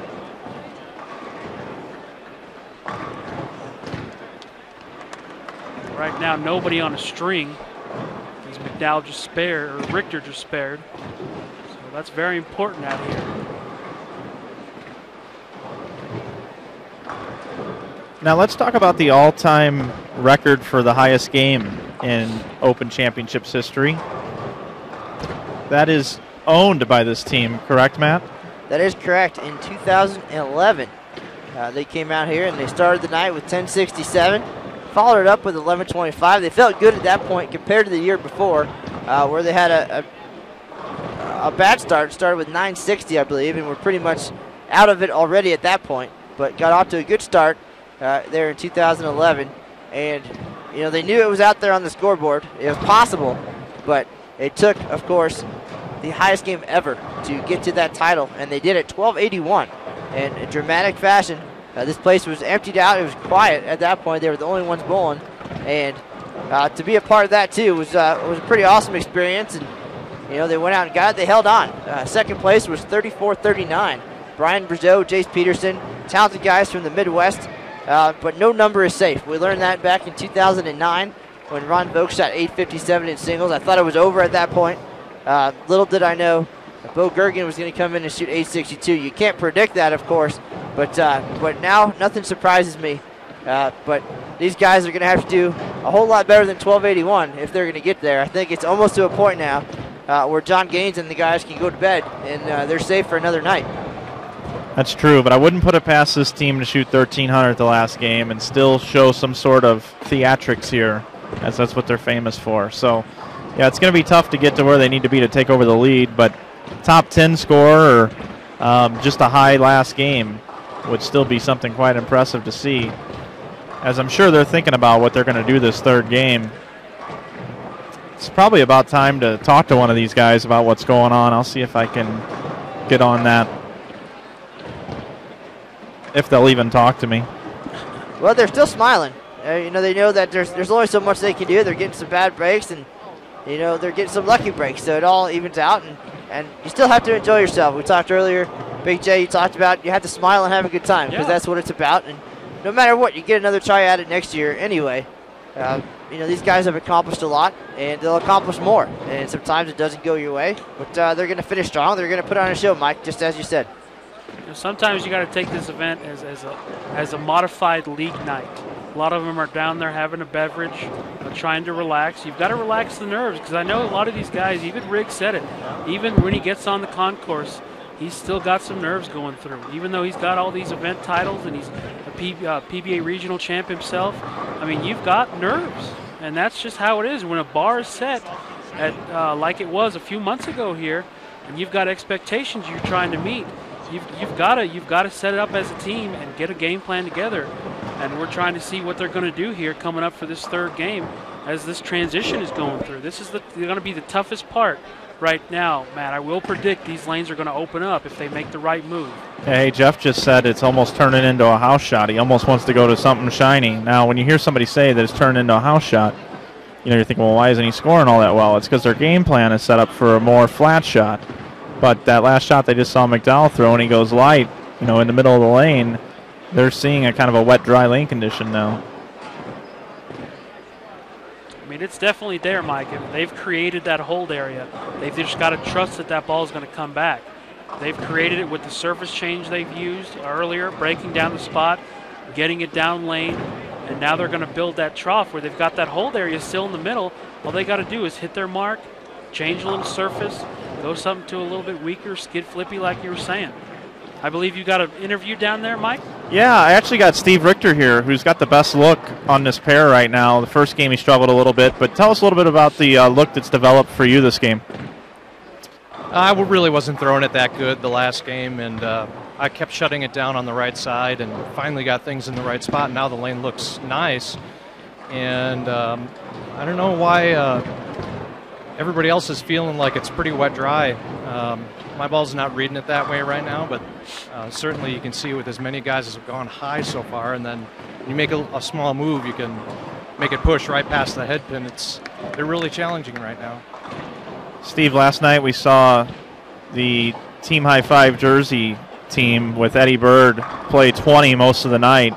higher rev rate guy. You're the highest rev rate guy on your team, and you're scoring the best. Do you think the guys need to move inside and try to open up the lane a little bit, even though they don't have the high rev rate? That was something that they've been talking about right now. Is when we met with Mike Jasnow, he said when they go, they really go, and you got to make kind of the big move. And we're wondering right now if we're caught in the burn where we're getting faked out like our balls aren't hooking, when in reality they're burning and they have nothing left down lane. So I know Jeff's shot here was a test with a bigger move to see if it would shape into the pocket the right way. They're down here discussing maybe a ball change for Jeff right now, as they're pretty much seeing it the same way we are, and that's what they're talking about down here in the trenches. And Mike, that's the thing. That's key. If you guys play the pattern right, it'll set up nicely for them, and that's what we're trying to see here, is them getting a game plan together to try to open that spot up. They've already created it. Now they've got to trust to make that move. Hey, Steve, I just watched Gale on that shot. Came in a little bit light, tried to open up the lane. Is there a ball that you know that he has in his bag that you think might be able to help him do that a little bit better? I think he's got the right one in his hands right now. It's just he's a little firm for where he's at on the lane, and that ball will have good shape. But again, we're still trying to get a feel for how 15 is different than now, and it's pretty easy to over move. And in the 6th frame, I went 2-1 and crumbled a bucket, and I did the same in the 8th. And I have to stay there right now and wait for the lane to dry out more to get to me before my ball goes flush. And just kind of wait for it to develop. And I just think I'm in a spot where maybe the other guys aren't yet, and I'm kind of making my ball go through the pins the right way, almost by luck. Well, good luck to you the rest of the way, Steve. Good to see you stringing them. That's Steve Richter. He's the 2-hole for 11thframe.com 1, guys. All right, Mike, a lot of folks just joining us, a lot of folks in the building. We just got a picture of the stands. Obviously, we can't see from where we are, but it's pretty awesome to see everybody coming out to watch. A lot of folks say, well, how do I get on the live stream schedule, or why are these guys on the live stream schedule? This is their 4th consecutive year, and I think that shows you exactly why. They're going to put on a show. You're going to see shots like that. Gail Myers, the lifetime average leader. Mike Sadie has never shot under 1900. He will be the lifetime average leader if he keeps that up. 5 titles for Richgels. These guys came together twice for team all events and a team title. That's why they're on. And between the folks in the stands and the folks online, we do appreciate it. Again, this is Matt Cannizzaro, Mike Flanagan from Inside Bowling, and Big J from the Sports Schmucks hanging out here at the National Bowling Stadium and having a great time of it. Watching some good bowling. We're probably not going to see a new team leader tonight, but these guys are always good for some fireworks. You never know who's going to string them. And again, it's a learning experience for them and for everybody at home, so we do appreciate y'all being here. We've had a lot of people that have commented on our show. We've got a Facebook page, facebook.com/sportschmucks. They always say on the page they really liked what USBC did this year, incorporating another pattern. Also giving more practice time was very a good thing that they really wanted from the USBC. And I've got to give the USBC kudos. When you listen to the public, it's going to make people want to come out here and bowl this event. It's one of the greatest spectacles in bowling. A year-long tradition that they have here. So much history in this building, Matt. There's nothing better than coming here in Reno and having a good time, because if you're not bowling well, you can always go out and have a good time at casinos and whatnot, but this experience, everybody's got to experience this once in their life. Well, this certainly is the place to do it. The National Bowling Stadium, 78 lanes, 5 stories. We call it 4 stories of bowling glory. We're here on the 4th floor, 78 lanes across the house, cut down to 64 for the main event, 10 for the Bowlers Journal Championships, 10 more lanes downstairs as part of the $15 million renovation process already going on. So this is the place to be if you're a bowler. And again, the description of walking down center aisle, Glenn Allison was here earlier.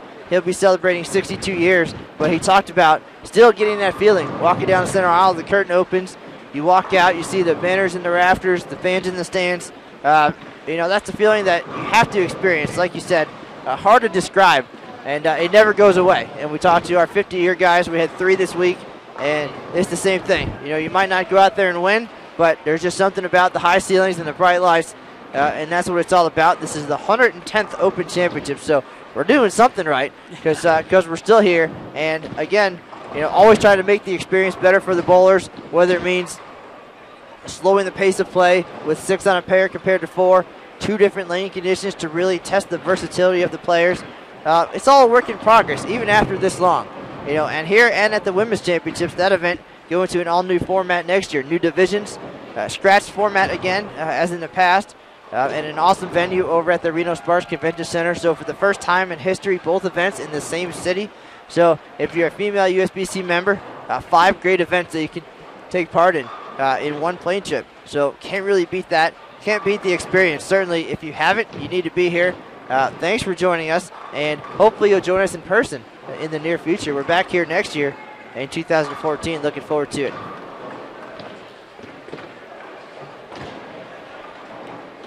A lot of great side things here for a lot of the people that come up here. You've got the name embroidery booth. You can also get some electromagnetic massaging. So it's not just up here for the bowling. A lot of these ambiances that are around here, I see a lot of the cameras lane side up here. They're all doing video recording, so you can actually get a DVD of yourself and watch yourself back on the team event or the singles and doubles event. Of course, the team photo is always a big thing.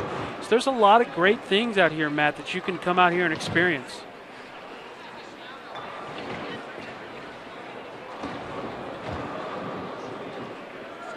Pretty sure Mike Shady does not want to experience a shot like that again. He leaves the bucket on the right lane and looks a little bit perplexed here as we're getting towards the end of game number 2.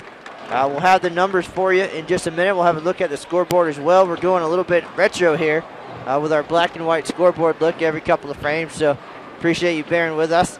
But the experience is the same nonetheless. And again, a lot of folks in the building right now, a lot of things going on. Again, you can come in here, a lot of pro shops, get any kind of ball you'd like, any brand. Experts to help you with your games. Mike Jasnow, Matt McNeil, you name it. This is certainly the place to be if you're a bowler.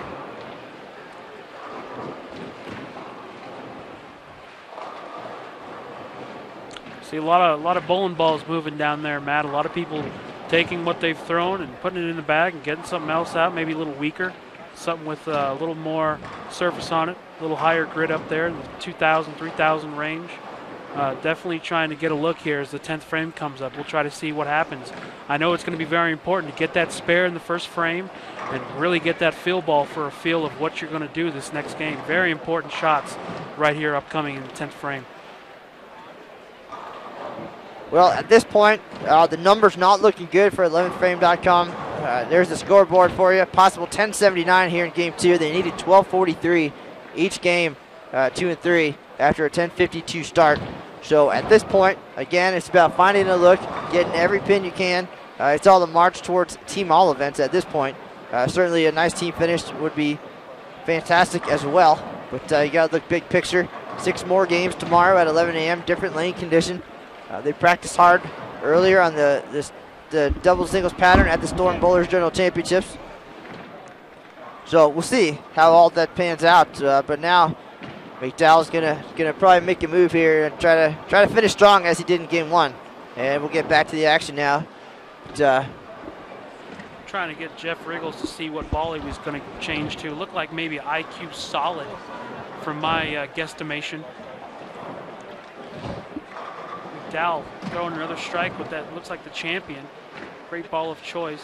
Don't know if he has surface on that or not. I know that comes out of the box, I believe 2,000 polished. So we'll see if he maybe has a different one he pulled out of the bag. Well, we know he's got at least 2. He talked earlier. He went with a stronger one at the end of game number 1 and had a much better look. Finished with 3 strikes, and so we know there's 2 for sure. Hey guys, I'm up here in the stands. I've been talking to everybody, trying to get their opinions as they've been watching this with their eyes glued on ball reaction.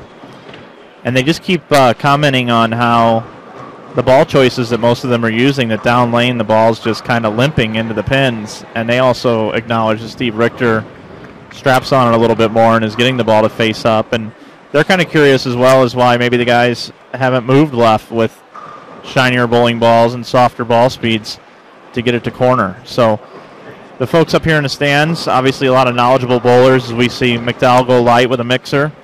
But just interesting, all the talk up here as I've been kind of talking to everybody as I walk around. There's about 200 people up here watching this. Mike, we saw last night a different game plan than we've seen in recent broadcasts with Chris Johnson and Jeff Carter and the guys choosing to throw plastic during practice, some of them down towards the middle part of the lane, and they got exactly what they were hoping for. They set up perfectly like they said. They had some burn to the outside and a ton of hold in the middle, and that's just one strategy of many. The idea of these lane conditions is that they can be attacked from different angles, from bowlers of all different skill levels, certainly scoreable from different parts of the lane. And the key thing I think that teams need to understand is that when you come up with a strategy, you need to stick with it. You know, you have a game plan, and you might have to grind it out initially, but if the plan is to, you know, either open them up and be able to wheel it, or to create that hold in the middle, whatever it is, you know, you stick with that. And you know, there's a point, of course, where you have to abandon ship, perhaps. But you have to be brave and wait it out, and as it did in 2011, you know, it pays its benefits. It did with the highest game ever. After a kind of okay start, they grinded out 1060. And that's important. I mean, you have your game plan.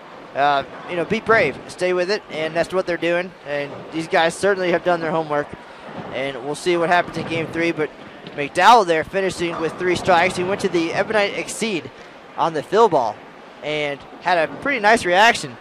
So we'll see if he sticks with that going into Game 3, but a little more pop for him on the back end there after mixing him up the shot before that with the champion. So we will see, but here's Richter, pretty solid here in Game 2. Possible 238 still out there for him. Hold. Oh, boy. That ball checked up. He looked like he hit on it maybe a little bit out the bottom, but that was going to be a move. If he would have made a spare there, he could have made a ball change to something to get a read on it. But like you said, Matt, Mark McDowell making a good change, going to the Exceed with that hybrid cover on there. It looks shiny down there on the ball rack on 15 and 16. So a lot of the guys making the right moves as I predicted. Hey guys, Steve Novak checks in. He had a good outing this year here at USBC Open Championships. He's talking about there you go. Wow, in singles and doubles, actually. Yeah, nice cover by Richter. He says that he never went left of 17 and threw aggressive equipment the whole time, never needing to go to anything shiny, actually, when he was bowling in the singles and doubles part here, it looks like. So he says that starting further left is the exact opposite strategy from what they chose. So I believe that the USBC lane pattern crew this year has allowed many different attack strategies and not just one be successful here at the USBC Open Championships, which is a great feat by Eric Pearson and company. And just like Matt was saying, you know, last night Chris Johnson and company throwing plastic down. I saw that. I saw Jeff Richgels make a review on his 11thframe.com and talking about that, and it was a different strategy. Never heard that one before. So that was an interesting thing, and it kind of opened up really nice for some of those bowlers who really yank on it at the bottom, have a lot of hand, and it worked well for some of them. Eddie Bird, I know, he's got to be in the running. I got to predict he's going to be really running for John Zerbinski tomorrow, I've got to say, Matt. Well, Eddie Bird, 747 in the team event last night. Chris Johnson, 716. Those guys, you know, Chris said it on Facebook, they got exactly what they were hoping for as far as the way the lanes broke down. So, and Mike, you hit it right on. You know, again, the goal is to put out a lane condition that's fair and gives everybody a chance no matter how you throw the ball. I mean, we have bowlers of all ages and skill levels from 16 to 90 plus, just out here just want to have a good time and, you know, and bowl well. And you can do that from all over the lane. And, you know, that's what it's all about. I got to see Eddie Bird before we bowled our 3 o'clock squad here at the National Bowling Stadium. He was bowling the Bowler's Journal. I don't know which game it was exactly, but spare, then 11 in a row off the sheet, 290. So on that doubles and singles pattern, I mean, he's got a great look. He had a really good ball reaction, really ripping it at the bottom of his swing. He's got a really nice game. But like I said, I think he's really going to challenge it tomorrow. Well, those guys actually hit the lanes tonight at 10:30, so if you're going to stick around, there's quite a squad coming up after this. Again, Jeff Carter, Don Barrett, Eddie Bird, Chris Johnson, Stephanie Nason, There's quite a list. Eric Fritton from Milwaukee, a nice left-hander, shot 680, 690 last night. Some great players. Bill Montz, I believe, will be out there from the Midwest. So if you got X-Bowling up, might as well stick around after this team event is over. It's going to be quite an action-packed 10:30 event as well. Aaron Smith will be in the house to bring all that news to you. If you're curious about how that turns out, we'll have all the scores and news and notes on bowl.com. Just go to the Open Championships page. And again, you can find the frame-by-frame on xbowling.com as well. It's impossible to be out of the loop as far as competition this year in Reno at the Open or Women's Championships. And that's another great thing, Matt. Xbowling.com, I've got to praise that as well. I've had a lot of friends download it and follow me and follow Dave Waz, my partner in crime on the Sports Schmucks radio show.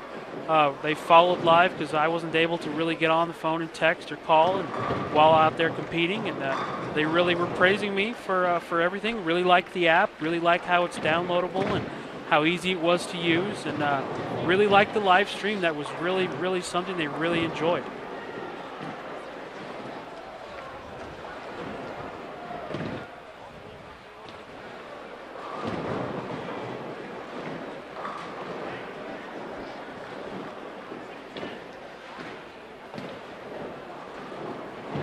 So these guys, this game, a possible 1050. They had 1052 in the opener.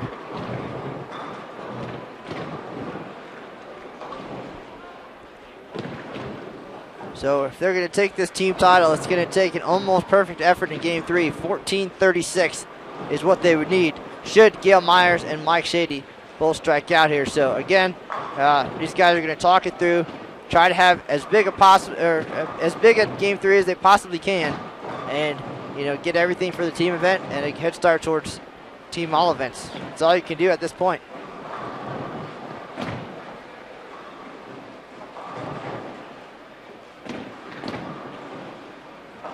Gail Myers switching to a Defiant Soul there.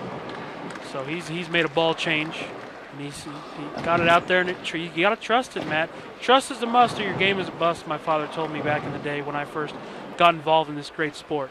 You got to trust your game. A lot of these guys out here, a lot of former champions, PBA experience, a lot of great Open Championships experience. So these aren't schmucks out there, Matt. These are guys who know how to play. Well, plug. What a great plug there. Sorry, I'm roaming around here. My Facebook is blowing up, too, with people giving me their opinions on how this is happening and what's going on out there. It's quite funny. I'm sure the chat's going crazy, too, down there. Yeah, a lot of great folks in. We're almost 700 strong at the moment, have been all night long. A lot of big names in there. Chad Kloss, Dennis Hacker, Chris Hester, you name it. Everybody's stopping in to see what's going on. I know the guys in Florida going to rest a little bit easier here in a minute. John Gaines, Vernon Peterson, I know Janowitz, Casey Canizaro got the live stream going on down in Cypress Lanes in Winter Haven. They celebrated when they broke the record, but they know they're still a long way until the real celebration on July 7th. But this certainly is a huge hurdle for Gaines and the guys. I know this team very capable and certainly on the radar. And here we are, almost mathematically eliminated from winning the team event this year. Michael, how are you? So those guys able to relax just a little bit here in a minute. Matt, I've got to ask you, I do not know this, I'm asking you. You're able to bowl the event, correct? Yes, sir. Okay, have you bowled it yet, or when are you bowling? Well, I'd like to say no, and that it's coming up, and that I have time to practice and learn everything I can, but unfortunately that time has come and gone, and it did not go well. I can proudly say at this point I was high in the PR department, but that's not saying too much, unfortunately. That is why I can put my tie back on and sit behind the cameras and watch all of these great bowlers. Certainly appreciate the opportunity to get out there and bowl. Love this event. I was a bowler here long before I was an employee, but that experience, that feeling of walking down center aisle was what made me want to be a part of this day in and day out. And it's hard to watch for 100 days or 70 or 80 days and go out there and bowl, and then of course watch even more great bowling afterwards, knowing what I could have done differently or done more. But again, best part is I know I'll get another shot next year.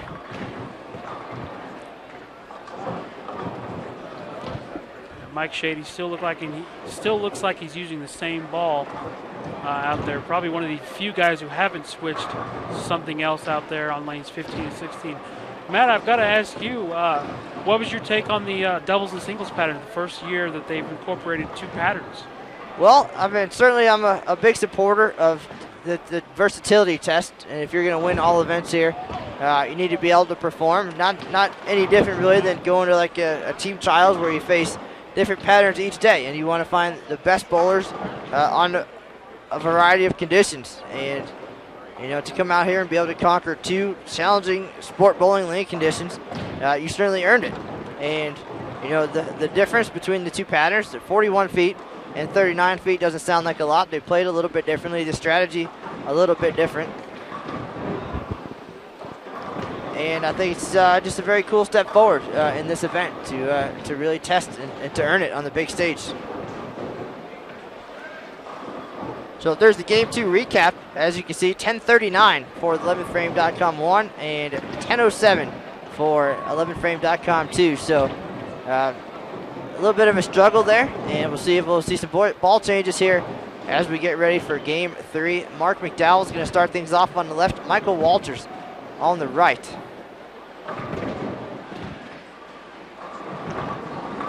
Well, I'm going to go out on a limb and say that they bowled their highest game that they've bowled yet tonight, this particular game. I know it's a really bold call. I know it's... Mike Flanagan, I don't think it's a bold call at all because I'm telling you, they opened up the lane. It's there. Yeah, I was kind of joking around there. These guys, now that they know that they really can't get to 3,500, I think they're going to relax here. They know they've got friction, and they're just going to let her rip. And McDowell already looks like he really tried to open up the lane on that shot. But these guys are going to have some fun this game. You might even see him cracking open a couple of beers down here. One of the last bowling celebrities left to bowl, Mike Flanagan. I've known you've seen a lot out here. What's your take? Does that change your game plan a little or change what you thought? No, not really. I think you got to stay right on both of these patterns as long as you can. And just because these guys, you know, haven't been able to execute, maybe have the right bowling balls in their hands, maybe overanalyze it a little bit. You know, we talk about that. They both games over 1,000. All 4 games we've seen so far have been over 1,000. So nothing to sniff at. They can't win every year. There's one champion and there's 10,000 and something losers. Well, I don't know the numbers off the top of my head. 10,253 is our official team number for this year, but I was trying to think of a better word than losers. Well, 10,251 people are going to lose. They're going to gain some monetary values, but they are not going to win an eagle, which is the goal of everyone. But at the same time, I mean, obviously, in this sport, which makes it so great, makes those eagles so prestigious, is it doesn't go to the top 10 every year. It goes to the top 1. So, and Jeff was telling me earlier that the old eagles, the wooden eagles that they had back before the electronic scoreboards, have actually been discovered and taken over, and all the Hall of Famers are signing them. There's one in my office right now as a souvenir. I believe probably the closest I'll get in my career, but obviously, hopefully, you're always hoping for that big year. But yeah, Chip McKee has the box of Orange Eagles, and his goal is to get all the Hall of Famers who have won titles here to sign those when they come to town to bowl. So looking forward to seeing what he does with those. But they do exist. They're around back in the old days, pre-electronic. That's how we did it. We had the Orange Eagle. It was made out of wood. We just go and hang it up next to the names on the scoreboard. Thomas Howry with a great-looking shot there on lane 16. The golden nugget there, Mike Flanagan. Yep, the old Goldie. Gail Myers with a polished Defiant Soul. Doesn't quite make the corner. He's a little surprised by that. Mike, your team, who does it consist of? My team is a bunch of bowlers. It's 2 teams from the St. Louis area, Missouri area, that a lot of people probably don't know. Our flashiest names on our teams are Casey Murphy, who won the Bowler's Journal a couple of years back, and Rich Orff. Rich Orff is the son of Ray Orff, who bowled an 890 series way back in the day. It was very controversial. It did not get sanctioned at the time, and all that's been resolved now, and no hard feelings over those sorts of things, kind of like the old 900 that didn't get certified. Rich Orff is on our team, and Rich Orff had 780 in team event 3 years ago. Now, Mike, I think for a long time those guys were on the same team squad as me. The Sunday, Monday before Memorial Day. I don't know how long you've been with that group, but potentially, well before you were the famous inside bowling guy. We were out there bowling side by side here at the Open Championships. I started back in '99, same weekend, every single year until last year, when we moved it up earlier to get away from you guys because you're taking all of our money. Yeah, it's funny. I actually posted a poll question on the Inside Bowling Facebook page on what would I bowl out here, and there's like 250 or 260 guesses. And there's a lot of people that think I'm a better bowler than I really am, because some people were guessing around 2100. Wow. Somebody guessed 2250. It was pretty funny. And then the folks from back home were typing in 1630. Oh, wow, modest. 1680. JP, our sidekick who does the 6 to 9 show on the Sports Schmucks with Dave Waswell, he predicted that Dave would shoot 1905. I believe it's 590 clip right now, and he predicted that I would shoot 1888.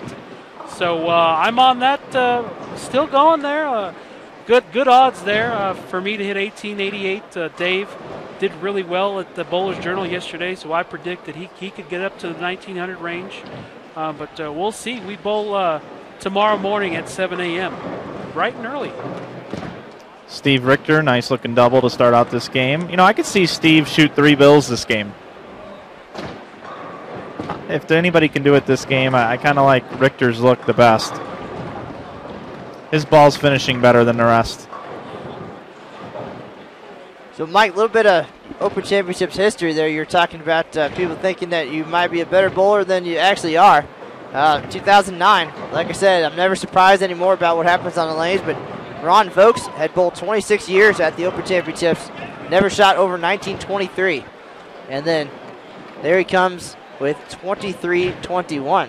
So you never do know. And if I remember correctly, he was throwing a virtual gravity.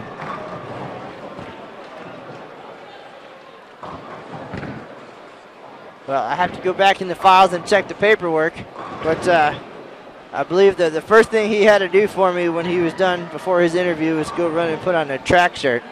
Oh, really? But I don't know. Well, we can check that out. It might have been. I might have had it confused with another one of the amazing videos you guys have produced out of this tournament. But that year was certainly a record setter. We saw the highest 3-game set ever bowled. Bo Gergen, 862 with a Storm High Road, I believe was his ball of choice.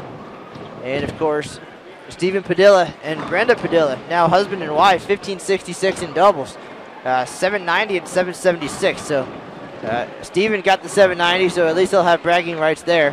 But no doubt that their banner and their 2 Eagles sitting on their mantle in Texas now looking pretty sweet as well after that performance.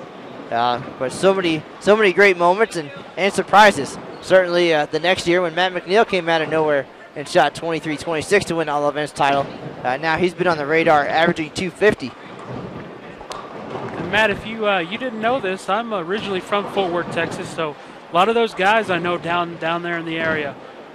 Went up to Wichita State, bowled a few years up there, got the good experience, and out here trying to compete. But a lot of those guys, I mean, DFW with USBC moving down there, it's a great bowling city. I mean, for sure now, especially. Well, just last night, Chris Johnson, from that area, and he's now on the management side of things at Cowtown Bowling Palace and Plano Super Bowl. Cowtown Bowl, that's my old stomp. That's where I grew up, Matt. Split house, 32 lanes. Del Ballard has a pro shop. Zeno Garcia runs it out there. Out where the bar area used to be on the high side of the split house, 17 through 32. I grew up there, Matt. That's where I loved to love the game, and bowled youth all through up there, and they've got a great ownership out there at Cowtown Bowling Center. Well, a lot of great bowling supporters there. Of course, you mentioned Del Ballard, Carolyn Doran Ballard there as well. the International Training and Research Center there at the International Bowling Campus. Or, just really a lot of people doing great things for the game. Chris Johnson, Tyson Brannigan, you name it. Just always something to bowl and a lot of action going on. And nice to see them come here and bowl well. Jamie Brooks, who is the proprietor at those two bowling centers, has been with us for 50-plus years. We'll see him again soon. Just so many great bowling areas around this country. And, of course, the Midwest, very strong. Wisconsin, the last 4 team titles at this tournament have gone to the Cheese State. And these guys were here trying to make it 5 in a row. That's not going to happen, but a lot of success there from the Midwest. The northern part of the United States of America really has a great showing with all the bowlers from the Minnesota, Wisconsin, North Dakota area. A lot of good showing, a lot of great bowlers who come out here from all over, not just stateside, but from Canada as well. So a lot of countries represented as well, which is a great thing. I really enjoyed seeing some of the Canadians that were out actually bowling on our pair, singles and doubles on 47 and 48, and the early morning squad. One of them had a run there to shoot a high singles score, but he had the Canadian pants on. I know as Mark Buffa and his crew were out here. Those were a lot of great people wearing some great things out here on the lanes. Really, Guppy trooping it up out here at the National Bowling Stadium.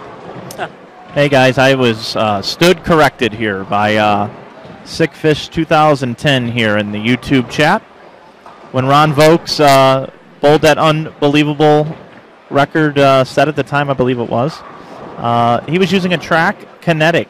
So Track Kinetic that year. I misspoke earlier. Thought it was a virtual gravity. Must have been somebody else I saw striking with that ball in this building. Tom Hess.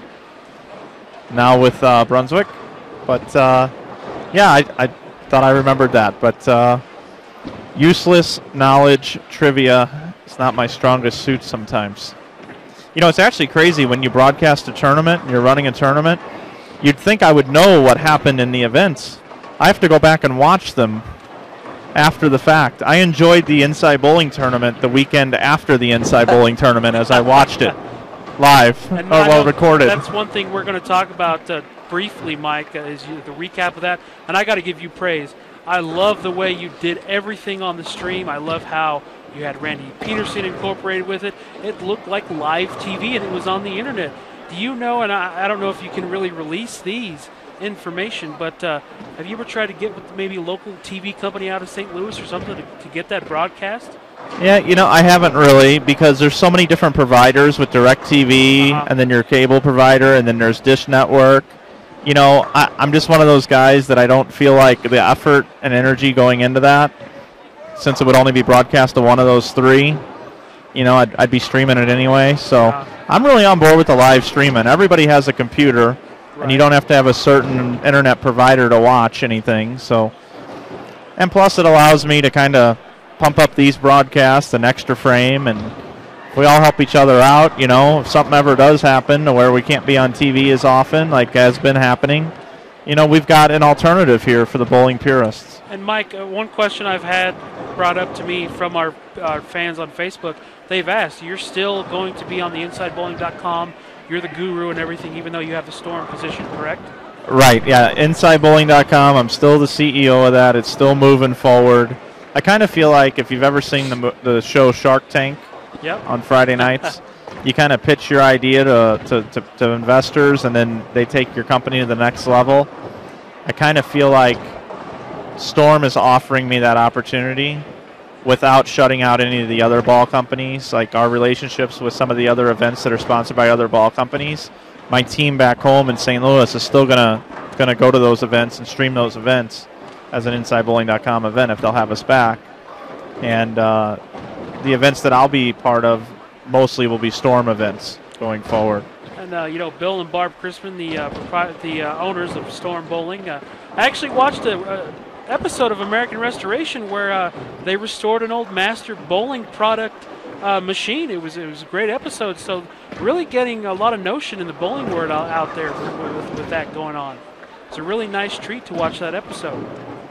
It was. They were really excited about it too. It came up at the sales meetings a couple weeks ago.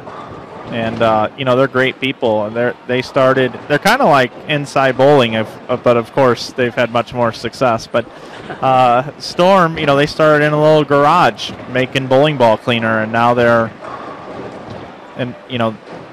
a leader in bowling ball technology and a leader in the sport of bowling, and they help other events continue to be alive by their support and sponsorships.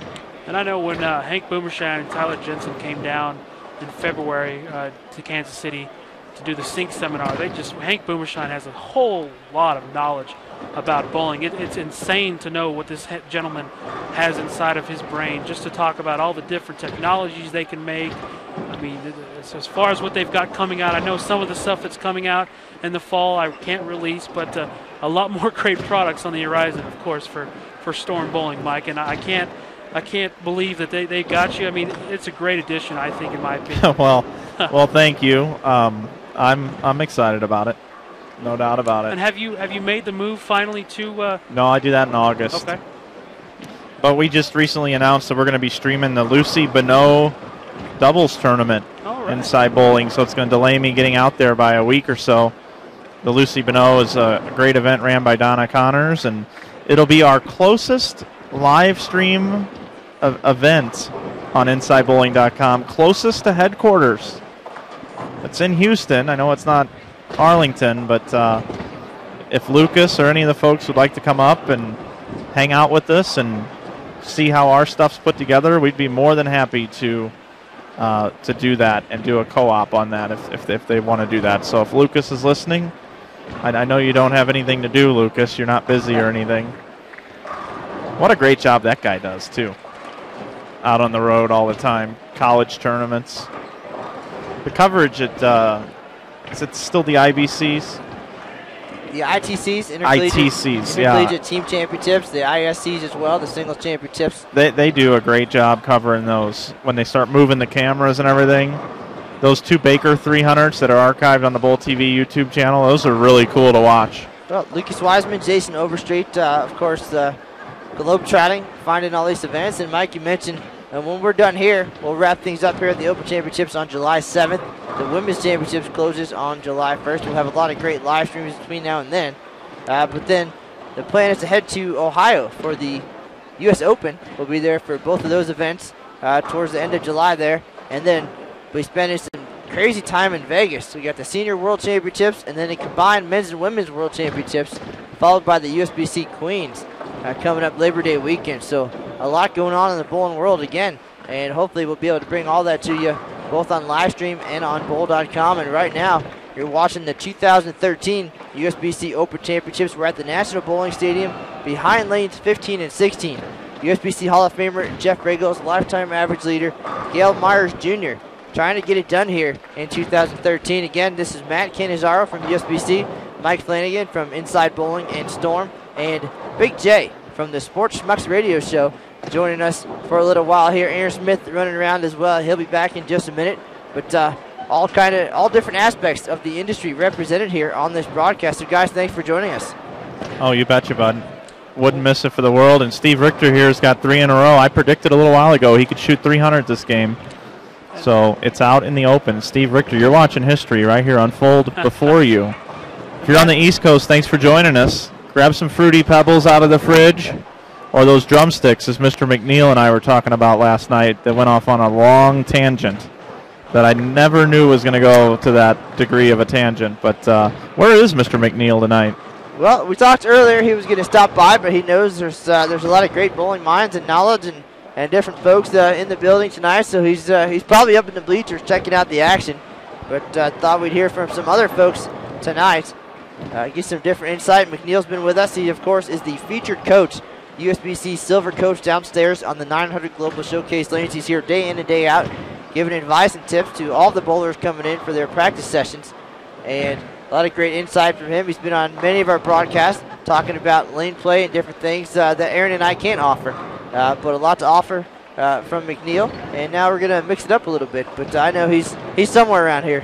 Yeah, I'm sure that he is. And Steve Richter, we call that the stream crusher on Inside Bowling. We call it the stream crusher when you talk a guy up and he does not keep the string going. So not going to be 300 for Richter. All right, well, here's a look real quick at the scoreboard. Sorry, Big J. We'll take a look at that as we get ready for Jeff Richgels to step up here in frame number 4.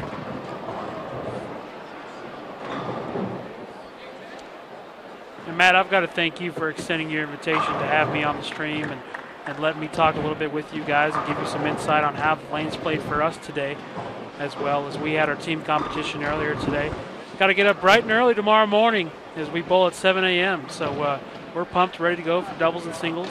But it's been a treat. I appreciate it, and hopefully we'll have you on later when the USBC Open Championships wrap up. Well, certainly, best of luck. I'll be here tomorrow to interview you guys when you're done bowling. But before we let you go, tell us a little bit more about the radio show and what to expect, who to expect as things unfold, and when we can listen to the Sports Schmucks. Yeah, no problem. Locally, we're in Kansas City, based out of Kansas City, Missouri, heart of the Midwest. We have a station 1140 a.m. and 1029 FM.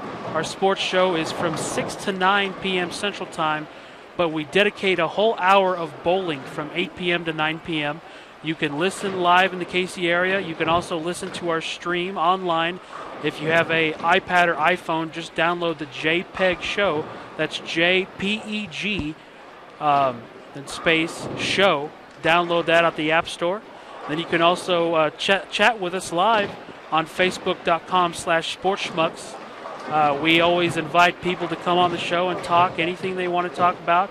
We always want to suggest guests. This week we have John Zerbinski. We usually do our bowling interviews from 8 p.m. to 8:30 Central Time, as we will give John that time slot this weekend. We will bump Matt from 8:30 is usually his normal time slot.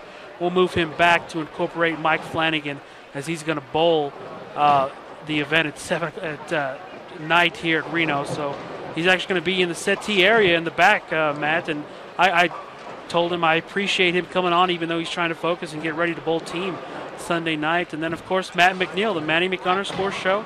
He does a weekly recap of bowling, and maybe he'll recap how the Sports Schmucks have done. I've kind of talked to him a little bit about that. So it's always a treat to give back to the bowling industry that's given so much to me and Dave Waswell, my partner in crime. So it's a great treat. And Matt, I got to thank you once again as I'm going to wrap up here, and I appreciate everything. I know we'll talk in the future, but thanks everyone for listening. All right, well, I checked out that show, pulled it up earlier. You guys certainly know your stuff. You proved it on lanes today with a big set. So best of luck tomorrow. Big J, James Graham from the Sports Schmucks, thank you for joining us tonight. We'll have Aaron Smith back in a minute. Mike Flanagan is around here somewhere. I'm right above you. Right above me. Checking out the action from the stands. How are we looking up there? Oh, it looks great. We still got, a couple hundred people up here watching. Some people still hanging out. People are enjoying the cocktails right now. They are looking at me, laughing at me. It's pretty enjoyable having so many people here. I posted a picture of myself up here in the stands on my Facebook page, and they started commenting on all the people they saw up there. So lots of personalities here moving at the National Bowling Stadium.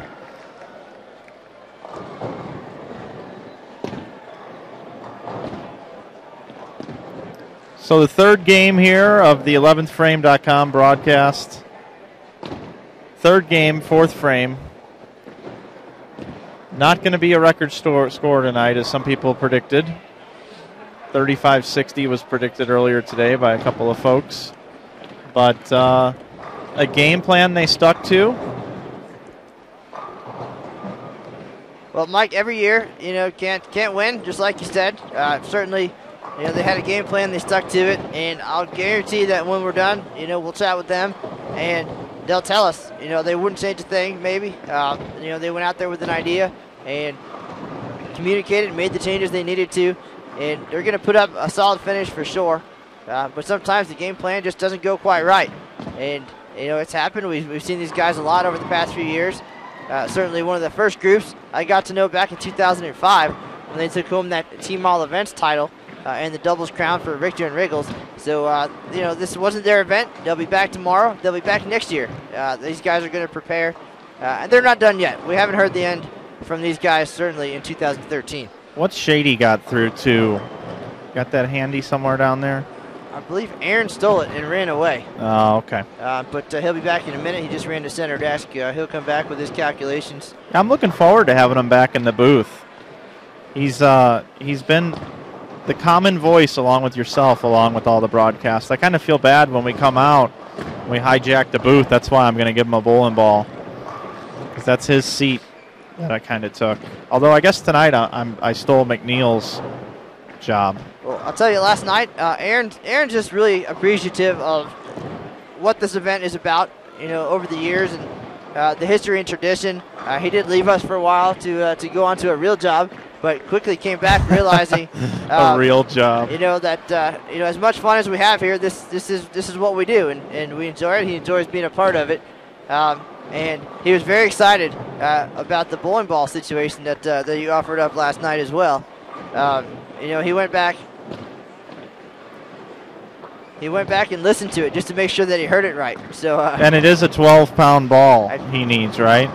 I think he might be up to 13 or 14 now. 13 or 14-pound ball for I think he's been Aaron doing Smith. some push-ups on his day off, but certainly, okay. Thank you for being on, and thank you for the kind words as well. And Aaron, an up-and-comer in the live stream business for sure. We kicked things off at the Hoosier Classic in February just to knock some of the rust off, and now he'll be with us, the rest of the way this year. We're about halfway through. A lot of great broadcasts coming up. Just a couple days on the 21st, we'll have defending Diamond All Events champion Joey Biondo from the Women's Championships across town at the Reno Sparks Convention Center, and that's where Aaron shines. The Women's Championships is his event. If there's anything to know about that tournament, any questions or any history. That ball was way outside, but came back for Richgels. Sorry about that. I just saw it off his hand, and I was like, what is this ball going to do?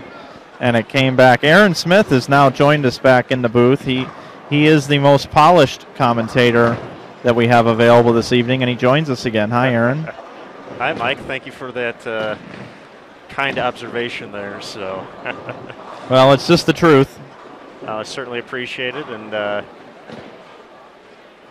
appreciate the chance to get to work with some of the best in the business. So I'm not giving you whiplash by standing up here on the rail from the crowd, am I? Not at all. Not at all.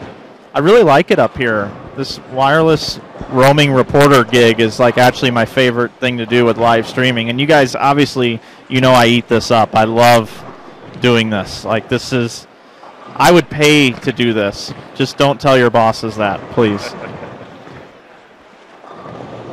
All right. Well, after this shot from Mike Shady, coming up on the left lane, we'll take a look at the scoreboard. We're about halfway through game number 3, and a couple pairs over. We have the front 7, Will Garber, on 11 and 12, so we'll keep an eye on that as well. His strikes turned red here a second ago, so a little bit of excitement. And Aaron said we've got some classified action going on in the building as well. A lot of great bowlers down on lanes 1 and 2. We have Larry Lobb and Leo DiBenedetto, some familiar names as well. You just never know who's going to walk in the door here at the National Bowling Stadium. So we've got our eyes in every direction, and we have our eyes on xbowling.com to check out things on other pairs as well. So check that out when you get a chance. Live scoring from both the Women's and Open Championships. I need you guys to get a wireless camera that works really well, so you guys can do all the troubleshooting on that, so we can go buy the same model. None of us have been able to do that yet. Extra Frame, us, or these live streams that USBC does. Somebody needs to just take the plunge, buy the $10,000 camera, and see if it works. Well, my goal initially was to wear the helmet cam while I was bowling at the Open Championships. Just grab the wireless and the helmet cam and see it through the eyes of Matt Canizaro, but it was not a pretty show at all. But certainly, you just never know what we're going to come up with next year. Every year we're expanding our operation here, so we will see. Here's a look at the scoreboard here, halfway through game number 3. The number they're chasing, 35-38, not going to happen here tonight. 34-20 would have got him in the top 10. It's a great shot from McDowell. Gets the 10 out. He's throwing the exceed now. Went to that ball on the fill in game number 2. And now he's got strikes in 4 out of 6 frames here.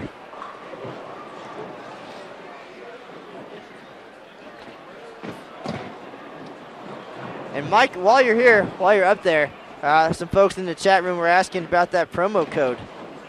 Oh yeah, that's right. Well, since I work for Storm now, if you want to buy some Storm gear on the Storm website, we got a special promotion code. It's only going to be available for a little bit longer tonight. Bowl TV is the coupon code. Bowl TV, imagine that. Perfectly designed for these two webcasts, back-to-back nights. We had Jeff Carter, Don Barrett, a couple of Storm staffers last night. Tonight, Jeff Richgels, Gail Myers. So we wanted to honor these great webcasts and work with the USBC as Storm does with the Bowlers Journal Championships and sponsor the photo booth here. And as you know, being Director of Marketing, I love live streaming. So anything we can do to enhance it and offer something for the dedicated viewers out there, we want to do it. So Bowl TV, save 20% in the Storm shop over at stormbowling.com. Thank you, Matt. All right, there you have it. And now back to the action here. 11thframe.com 1 and 2. Jeff Richgels up on the right lane. And after this shot, Aaron, I know you're the numbers guy. Do you have their totals through their individual scores through 2 games? Of course. I like that, of course. So Will Garber gets number 8. That was a Mike. You have the vantage point up there, lefty. That's a unique style he had over there. Yeah, absolutely it is. I don't know if we can move a camera or anything on that if he gets to the 10th frame. Mike, I'm afraid to move anything at this point. Yeah, I kind of am too. We're already down the camera and we're going black and white on the scoreboard, but certainly we can bring the action and you can check that out on X Bowling as well. To get back to the scores for the 11thframe.com number 1, Mark McDowell, 427 after 2. Steve Richter, 390. Jeff Richgels, 410. Gail Myers Jr., 438. And Mike Shady, 426. For their second team, Mike Walters, 432. John Witkowski, 407. Brett Faulkner, 408. Thomas Howery, 407. And Dan Gofford, 435. So a lot of consistent scores over the board there. But who's the high total? That would be Gail, 438. With Richter's low at 390, so they're all pretty bunched together there. So consistent bowling, but obviously they want to be a little bit higher than they are right now. So yeah, 3,500 is a 233 average per man. Just to do the quick math there. I know you're the numbers guy, Aaron, but it's very easy for me to come up with that one, considering it's 700 a man. And I know that if you shoot 700, you average 233.3 a man. Very true, very true. And yeah, with Gail being the high at 438, that's only 219 through 2, so they're definitely behind pace and do not have the chance to get to that 3,500 number here. But there's always tomorrow. You can always start preparing for team all events, as well as doubles, singles, regular all events. I know we talked earlier about their game plan for doubles and singles, so we'll see how that pans out. Well, Riggs and the guys very open with their plans. He blogged all about it. Here's what we're going to do, and unless something drastic changes, we're going to stick with it. I believe throwing plastic is part of the plan tomorrow down the middle to create that hold. Again, 39-foot pattern for doubles and singles, similar to last year's challenging condition in Baton Rouge. So a new day tomorrow, a new game plan, and I'm sure we'll hear all about this when it's all said and done. But right now it's about getting what you can. We'll take a quick look at the scoreboard now once again as we head into the 7th frame. The champions, 8 out of 10 on this pair of lanes, and that's going to disappear here in just a second. Hey guys, up here in the crowd yet again, we've got a big double squad coming up next with Don Barrett and Jeff Carter and those guys. But we got another group here from Wisconsin, and there's a gentleman who's a left-hander who's got a layout similar to what McNeil's laid out, and he's got a little more ball speed, but a very similar release, and it's Eric Fritten, and he's up here actually sitting right next to me right now. Eric, as you're getting ready to go out onto the lanes, you shot 690 in team event. Talk about your strategy going into your singles and doubles coming up, being from the left side of the lane. Well, I did a lot of watching Matt being left-handed. That's pretty much what you have to do. You know, the scores speak for itself. I watched him play, right up 5 pretty much the whole time. Just going to try to line off that, find the hook, and try to create hold for myself. You shot 691 in team event. What was your strategy there? What was the layout on your bowling ball? What did you use? Well, I used a 505T, about 1,000 grit, pinned down right below the ring finger. Mass bias kicked out about 2.5 inches. Basically, when you're bowling in Reno, it's built-in hook into the lane because it's so used. I just try to get something that's going to hook and then back off. Use the hold. Just hope you carry. What pair are you going to be bowling on, and what is going to be your first ball out of your bag going into the singles and doubles? Well, I think I'm on 27 and 28. First ball is obviously going to be the 505T. Obviously, with all the built-in hook, I try to create hold with the higher rev rate. If I can create hold, that's usually the best for me. Well, good luck to you out on the lanes, man. I think you got an opportunity to shoot at least 2,000 and maybe give it a crack at 2,100 or even more, man. Good luck. All right, that's Eric Fritten up here sitting down, watching some bowling tonight, getting ready to attack the lanes here in just a little bit. All right, thanks. That's Mike Flanagan from Inside Bowling and Storm Products joining us these last 2 nights. Mike's in town to bowl at the Open Championships, but doing a little bit of work at the same time, a working vacation. And Aaron Smith in the booth with us as well. And this is it's just the latest and greatest of our live stream schedule. But coming up on the 21st, defending Diamond All Events champion Joey Biondo at the USBC Women's Championships will take the gear across town to the Reno Sparks Convention Center. We'll watch Joey and her team. And then on the 25th, we have a back-to-back doubleheader at the Women's Championships. Paula Vidad and Lucy Sandelin, the classic styles in their team event, and followed immediately by defending champion Lindsay Boomershine, somebody who, Mike, now you're familiar with as well from the Utah group there. Lindsay married to Hank Boomershine, who we've talked about on this broadcast already, and Lindsay won diamond doubles, scratch doubles, and scratch all events last year. So 3 titles on the line for her, and Alicia Current, former Wichita State standout. So looking forward to a lot of great action coming up here on Bowl TV. We're headed to the ladies event. Aaron, what else can you tell us about the Women's Championships this year?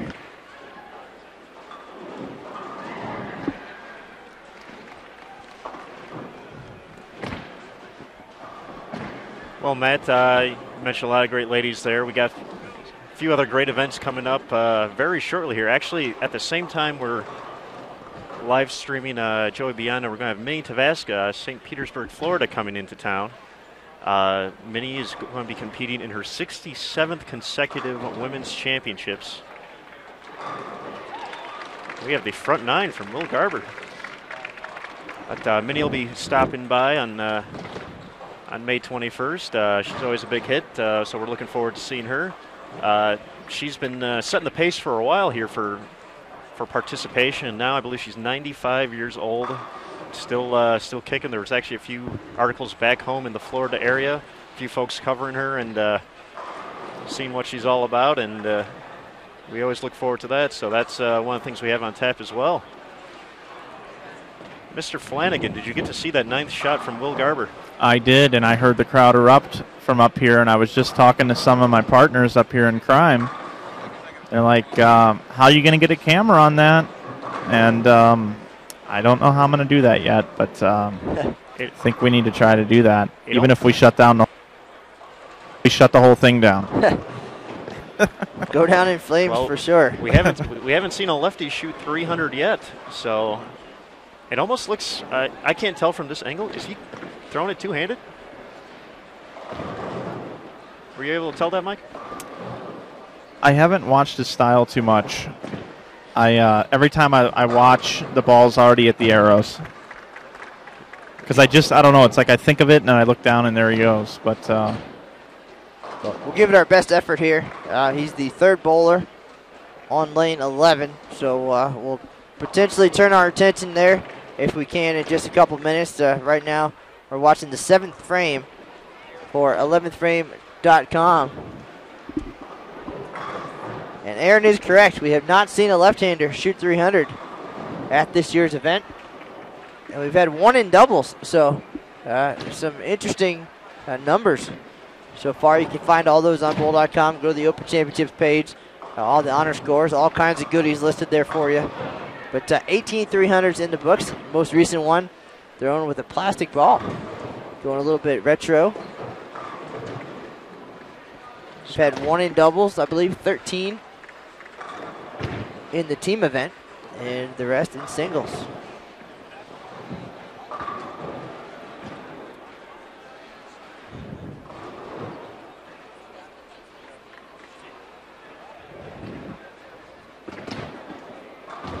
So right now, 35-38, leading the team event here in Reno this year, 2013 USBC Open Championships. That number is safe for tonight.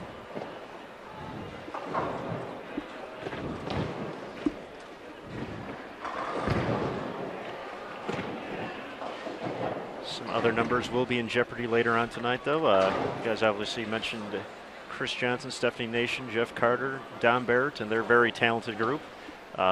Competing right here at the 10:30 squad right after this. 14-22 regular doubles. All right, guys, you mind if I try to get adventurous here? Or are you guys going to kill me? No, we got to look at the scoreboard here in just a second. We'll go back to the action and we'll turn the scoreboard camera towards 11 and 12. See if we can't get a look at this. Always an adventure. Mike Flanagan risking life and limbs here for the live shot.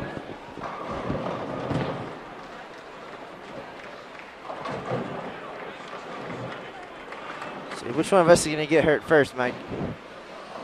I already got hit in the head with the tripod earlier. Aaron threw it at me. To be fair, you had it coming for a while, though.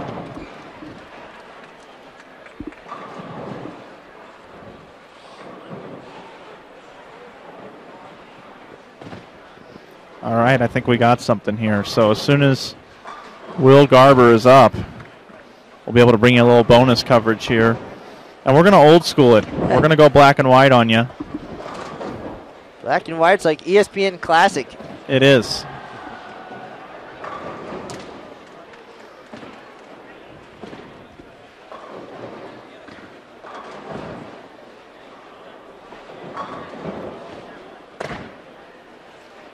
So if you're just listening right now and you're doing some housework or in the kitchen fixing something to eat, you might want to come back to us as you can watch a little bit of history here as Will Garber has the opportunity to shoot a perfect 300 game. He's got the first 9, lanes 11 and 12. We've moved a camera on it, and he'll be up here in just a moment. Yep, Mike, they're actually telling us in the chat room that yes, he's two-handed, and his father is Wayne Garber.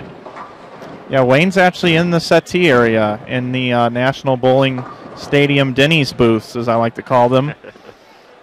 He's sitting here watching, and might even be able to get an interview in the whole 9 yards if 3 great shots happen and knock them all down here. So a little extra mojo here as we continue to watch the 11thframe.com team compete. Looks like Will's getting ready. All right, there it is. We shift our focus to lane 12. That is not him on the approach right now. That's John McLaughlin from New York. That it is, but because we're a couple pairs away, we want to make sure we get the pins and as much of the approach as we can. I would say Will's the one in the green shirt, but, well, it's black and white, so that helps none. There you see him. He just came into your picture. He's a two-hander. He's using a DV8 psychedelic ball. I forget the name of that one. Everybody's stopped here, too, including the 11thframe.com team. And there's the first one. There's the first one. I'm going to go down for a little closer look. Get some of the crowd ambience here. Wayne Garber is down watching his son.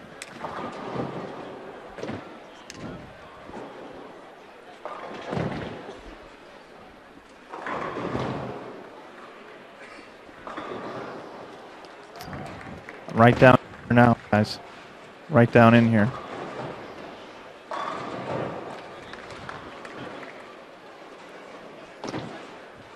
Will Garber trying to give Aaron a little bit of work to do tonight. Hopefully so. Number 11.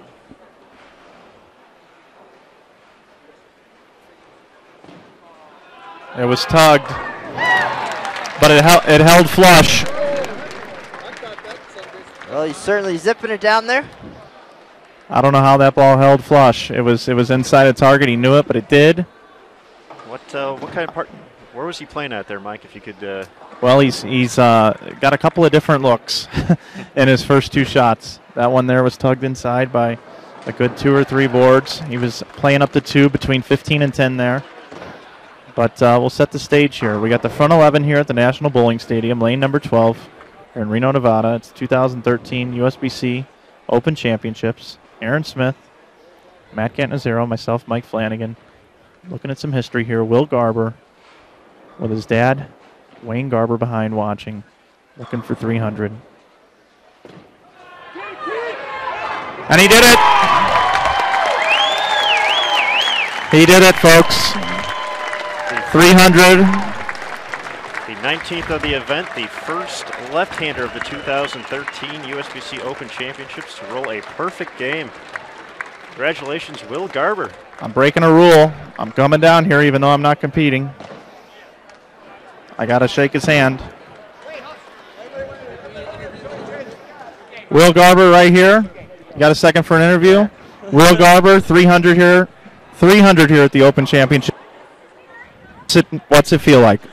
It feels amazing. This feels just amazing. I don't even know how to describe it. I never thought I'd shoot 300 at Nationals. It's amazing. I'll remember this for the rest of my life.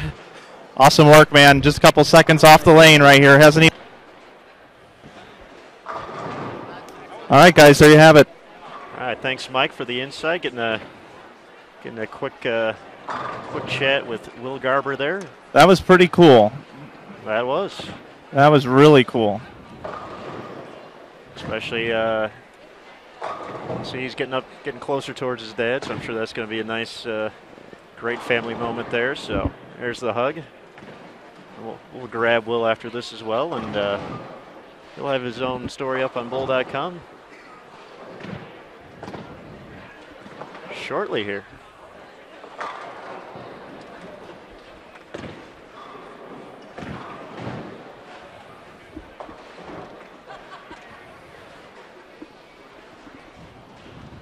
Now we're back to the action of the 11thframe.com 1 and 2. Finishing up game number 3. They're stepping up, starting the 9th frame.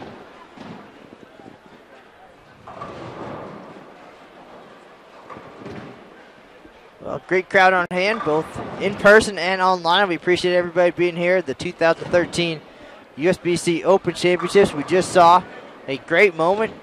Will Garber, first left-hander to shoot 300 here at the 2013 event. Brought to you live on Bowl TV. If you want to go back and watch it, you can find the archived video on youtube.com/BowlTV. And that and much more. We've been here all year. We've been here actually live streaming at this event since 2010. And all kinds of great bowling moments, not just from here, but all events across the world. And you can check that out. Subscribe to our YouTube channel, and you'll be the first to know about upcoming events and videos and all kinds of goodies on there from us here at the Open Championships, the Women's Championships. Lucas Wiseman, always on the road. Matt Lawson with some great videos for USBC as well.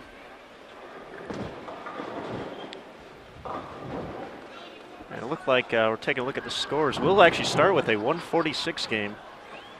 Moved up to a 2-0 in game 2, a 2-0-1 before rattling off 12 strikes in a row. So going in the right direction indeed. We'll talk about the changes he made on there, and you can see that and more later on bowl.com.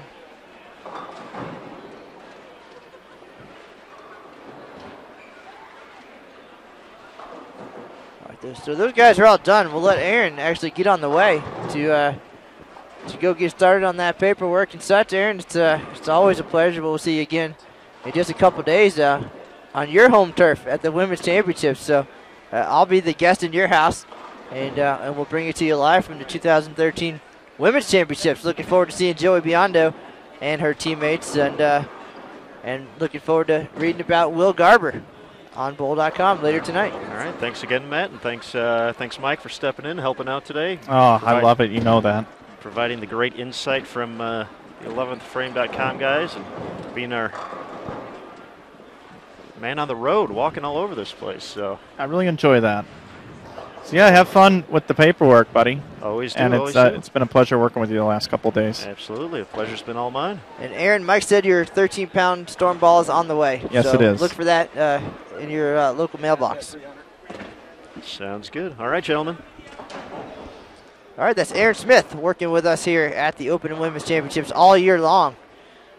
Media relations specialist, and now we're going to bring you the final frames for 11thframe.com. Here's lifetime average leader for 20 years, Gail Myers Jr. stepping up on the left lane.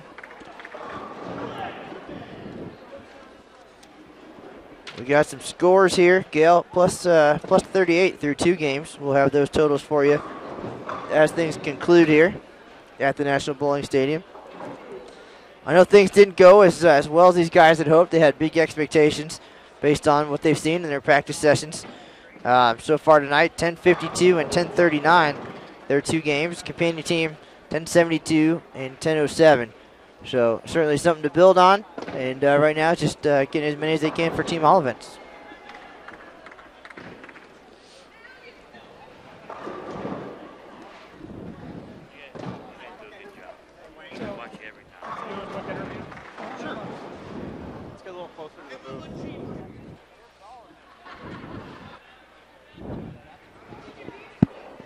Hey, Matt, I'm here with Wayne Garber. Just got done watching his son shoot 300. And Wayne, what was that like to watch your son shoot 300 here at the Open Championships? It was great. I was more nervous than me bowling, that's for sure. Yeah, it was quite captivating as we moved to camera. It will be on Bowl TV, so you can go back and watch it. I know you're recording it with your phone. Right. What ball was he using? You know what? I don't know. He just got it. He just signed a contract with DV8 in Brunswick. He was the PBA West Region Rookie of the Year this past season. And, yeah, he just signed on with Brunswick, and it's a ball he just got punched up yesterday. Yeah, it's that psychedelic-looking ball. It's I believe it's the Marauder something or other, or the Brutal Nightmare, maybe? Yeah, I think that's it. Brutal Nightmare, that's it. Okay. Well, anyway, hey, man, that was awesome. I was watching that the whole time. We moved the camera. Congratulations. What a great night for you guys to hang out in Reno. Oh, thank you. I'm still shaking up a little bit, actually. Yeah, I can tell. All right, man. Thanks for the interview. Appreciate it. No problem. Enjoy the celebration tonight. Wayne Garber from the PBA Tours had some success out there.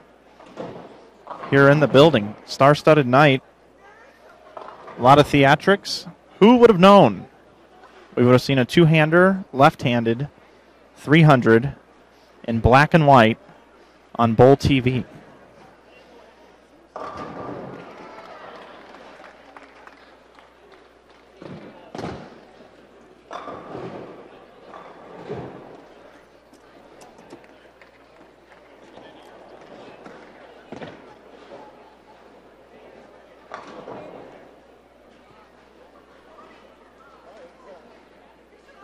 Turn our attention here to the final frame for Richgels and the guys. Mark McDowell, he's been clutch in the 10th frame, 2 for 2 so far, and he's doubled up here in game 3. So we'll see if he can finish this one out as well for 236.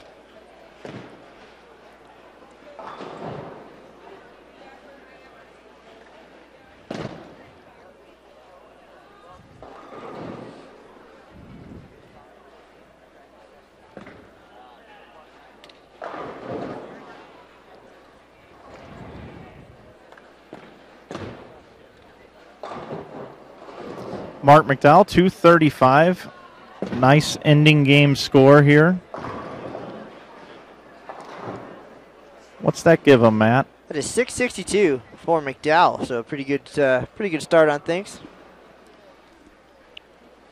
Certainly not bad at all, considering the first game he was a little amped up and his ball reaction was a little squirrely. He went through about 4 different ball progressions tonight. Finishes with 660. Mac will take that, I'm sure.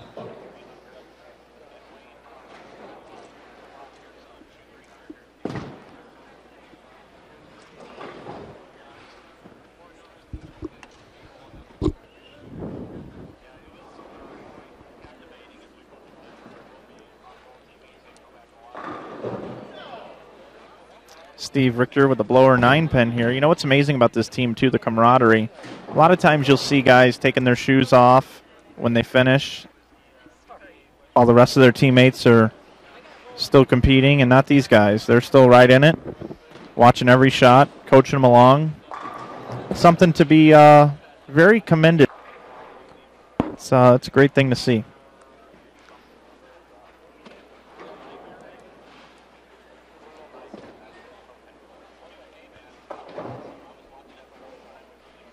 Mike, it was really cool to see Wayne. I was wondering, he kept looking over here, and we were looking over there, and like, I know this guy.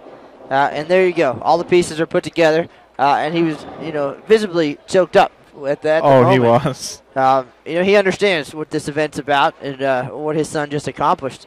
Of course, we came into the year with 770 perfect games in history. That sounds like a lot, but we've been at this for more than 100 years.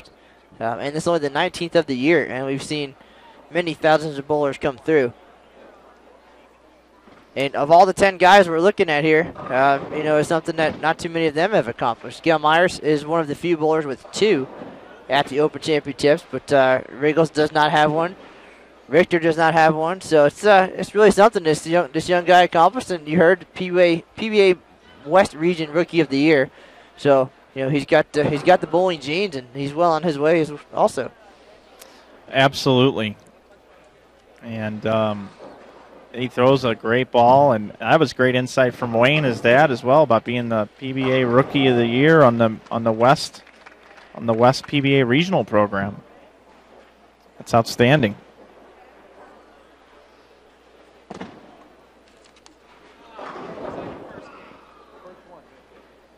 So 235 for McDowell, 219 for Steve Richter, game number 3. McDowell finished with 662. Richter, 609. Michael Walters bowled 190 this game. Bukowski, 172. Faulkner, 188. In the books here in the third game. Just a reminder that the 11thframe.com won team, Jeff Richgels and Gail Myers and company, 1052, 1039 for their first 2 games. 11thframe.com 2 bowled 1072 and 1007 the first 2 games. So all games over 1,000 thus far.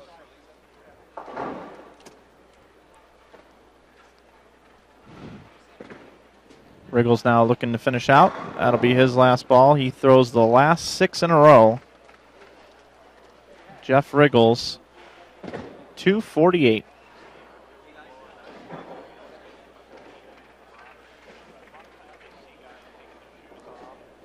Their coach, Mr. Jasnow, was down during the third game, and they were discussing and moving their hands around a lot about what could have been or what should have been done.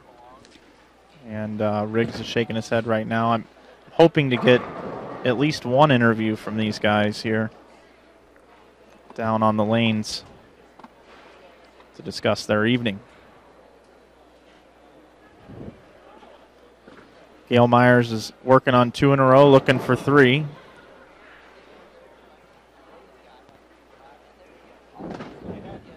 A light 7.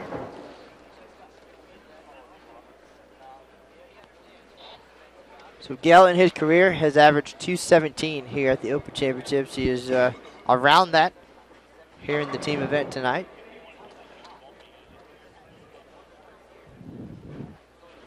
And he's been known to quietly put up some big numbers.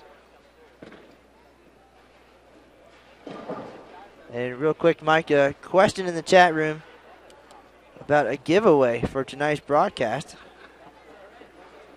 And Lucas did post something earlier on Facebook today for one lucky fan watching tonight's broadcast. And that man is Bill Browning. Bill Browning taking home a USBC prize pack. Nice. For joining the broadcast tonight. So, Bill, congratulations. Oh, I Lucas love will it. be in touch. Always all kinds of good stuff to give away, no doubt.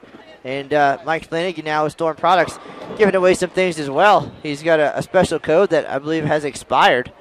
Yeah, it was supposed to go till midnight Mountain Time. Have we eclipsed that? Well, it's 10 p.m. here, so I believe that's just 1 hour. So yeah, I don't know. It was set up by the guys back home. It was a last-minute throw together. I've been promoting it the last couple days.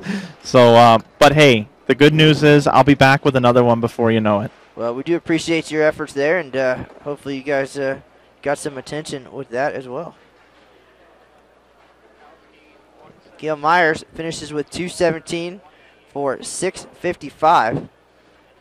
And he's actually ahead of his career average here. So a little bit of a struggle in game 2, but finishes strong. Come on, Shady Mike. Run away.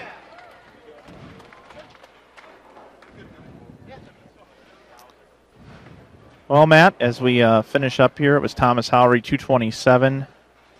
Dan Gopert, 248. And now Riggs is up next to me. Ask him a few questions here about his night. See what he thinks about their strategy and how everything went overall. Jeff, how you feeling after that set? I don't know. I mean, I don't think that we did. I don't think if we did it again, we would do much different. I think the one thing we could have done is moved quicker, deeper to try and blend it out more. I think we pretty much stayed in the same spot probably too long, and we made them so ridiculously wet dry. I didn't think we could make them that wet dry, but we did because we didn't have any balls rougher than 2,000 going down the lane. Man, we made them. This was like a exaggerated house shot or something the way we made it. It was just brutally wet dry. And, you know, we've kind of beat them up now. I think if we bowled another game, we'd even shoot higher. But whatever, you know, I think our process was pretty good tonight as far as shot making, but I guess our strategy was probably needed to be modified a bit. McDowell, you said earlier, was a little amped up early on. Possibly may have had the wrong ball in his hand. He had confidence in one. It may not have been the best reaction. Comes in with a big 235 the last game. He's had 3 or 4 ball changes throughout the night. We saw Richter with the higher rev rate have the best look during the second game for quite a while. You observed another team last night play farther inside and attack them from all different ways. What is your evaluation of this lane pattern from 11thframe.com's perspective? You analyze this event every year. What is it about this year that might make it a little bit different? Well, just probably a little bit of the oil making the middle be tighter, the ice slightly. But, I mean, and the pattern's just softer than most years. And I don't think that it's necessarily softer in design, because it looks pretty close to, say, 11, which wasn't really that easy, relatively speaking, to this year. But these lanes have so many thousands of games on them now that track there's more hook to start with in the track and to the right, and it goes away really quick. And many people have talked about that, and I would agree completely. And I think we saw that. And, the guys last night, what I wrote today, I can't really be that critical of them. I don't know about throwing the plastic balls, but for their game, that's how they have to have a strategy that fits their game, which is twice the rev rate of us.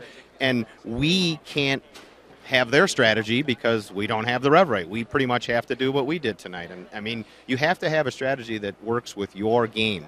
And, and that's, you can't be somebody you're not. And I think we did what we could do tonight. And like I said, the one thing we would have done different is probably moved a little quicker. Well, Jeff, thanks so much, man. You sit on these broadcasts all the time and help out as well. It was fun calling the action tonight with Matt and the rest of the crew here this evening.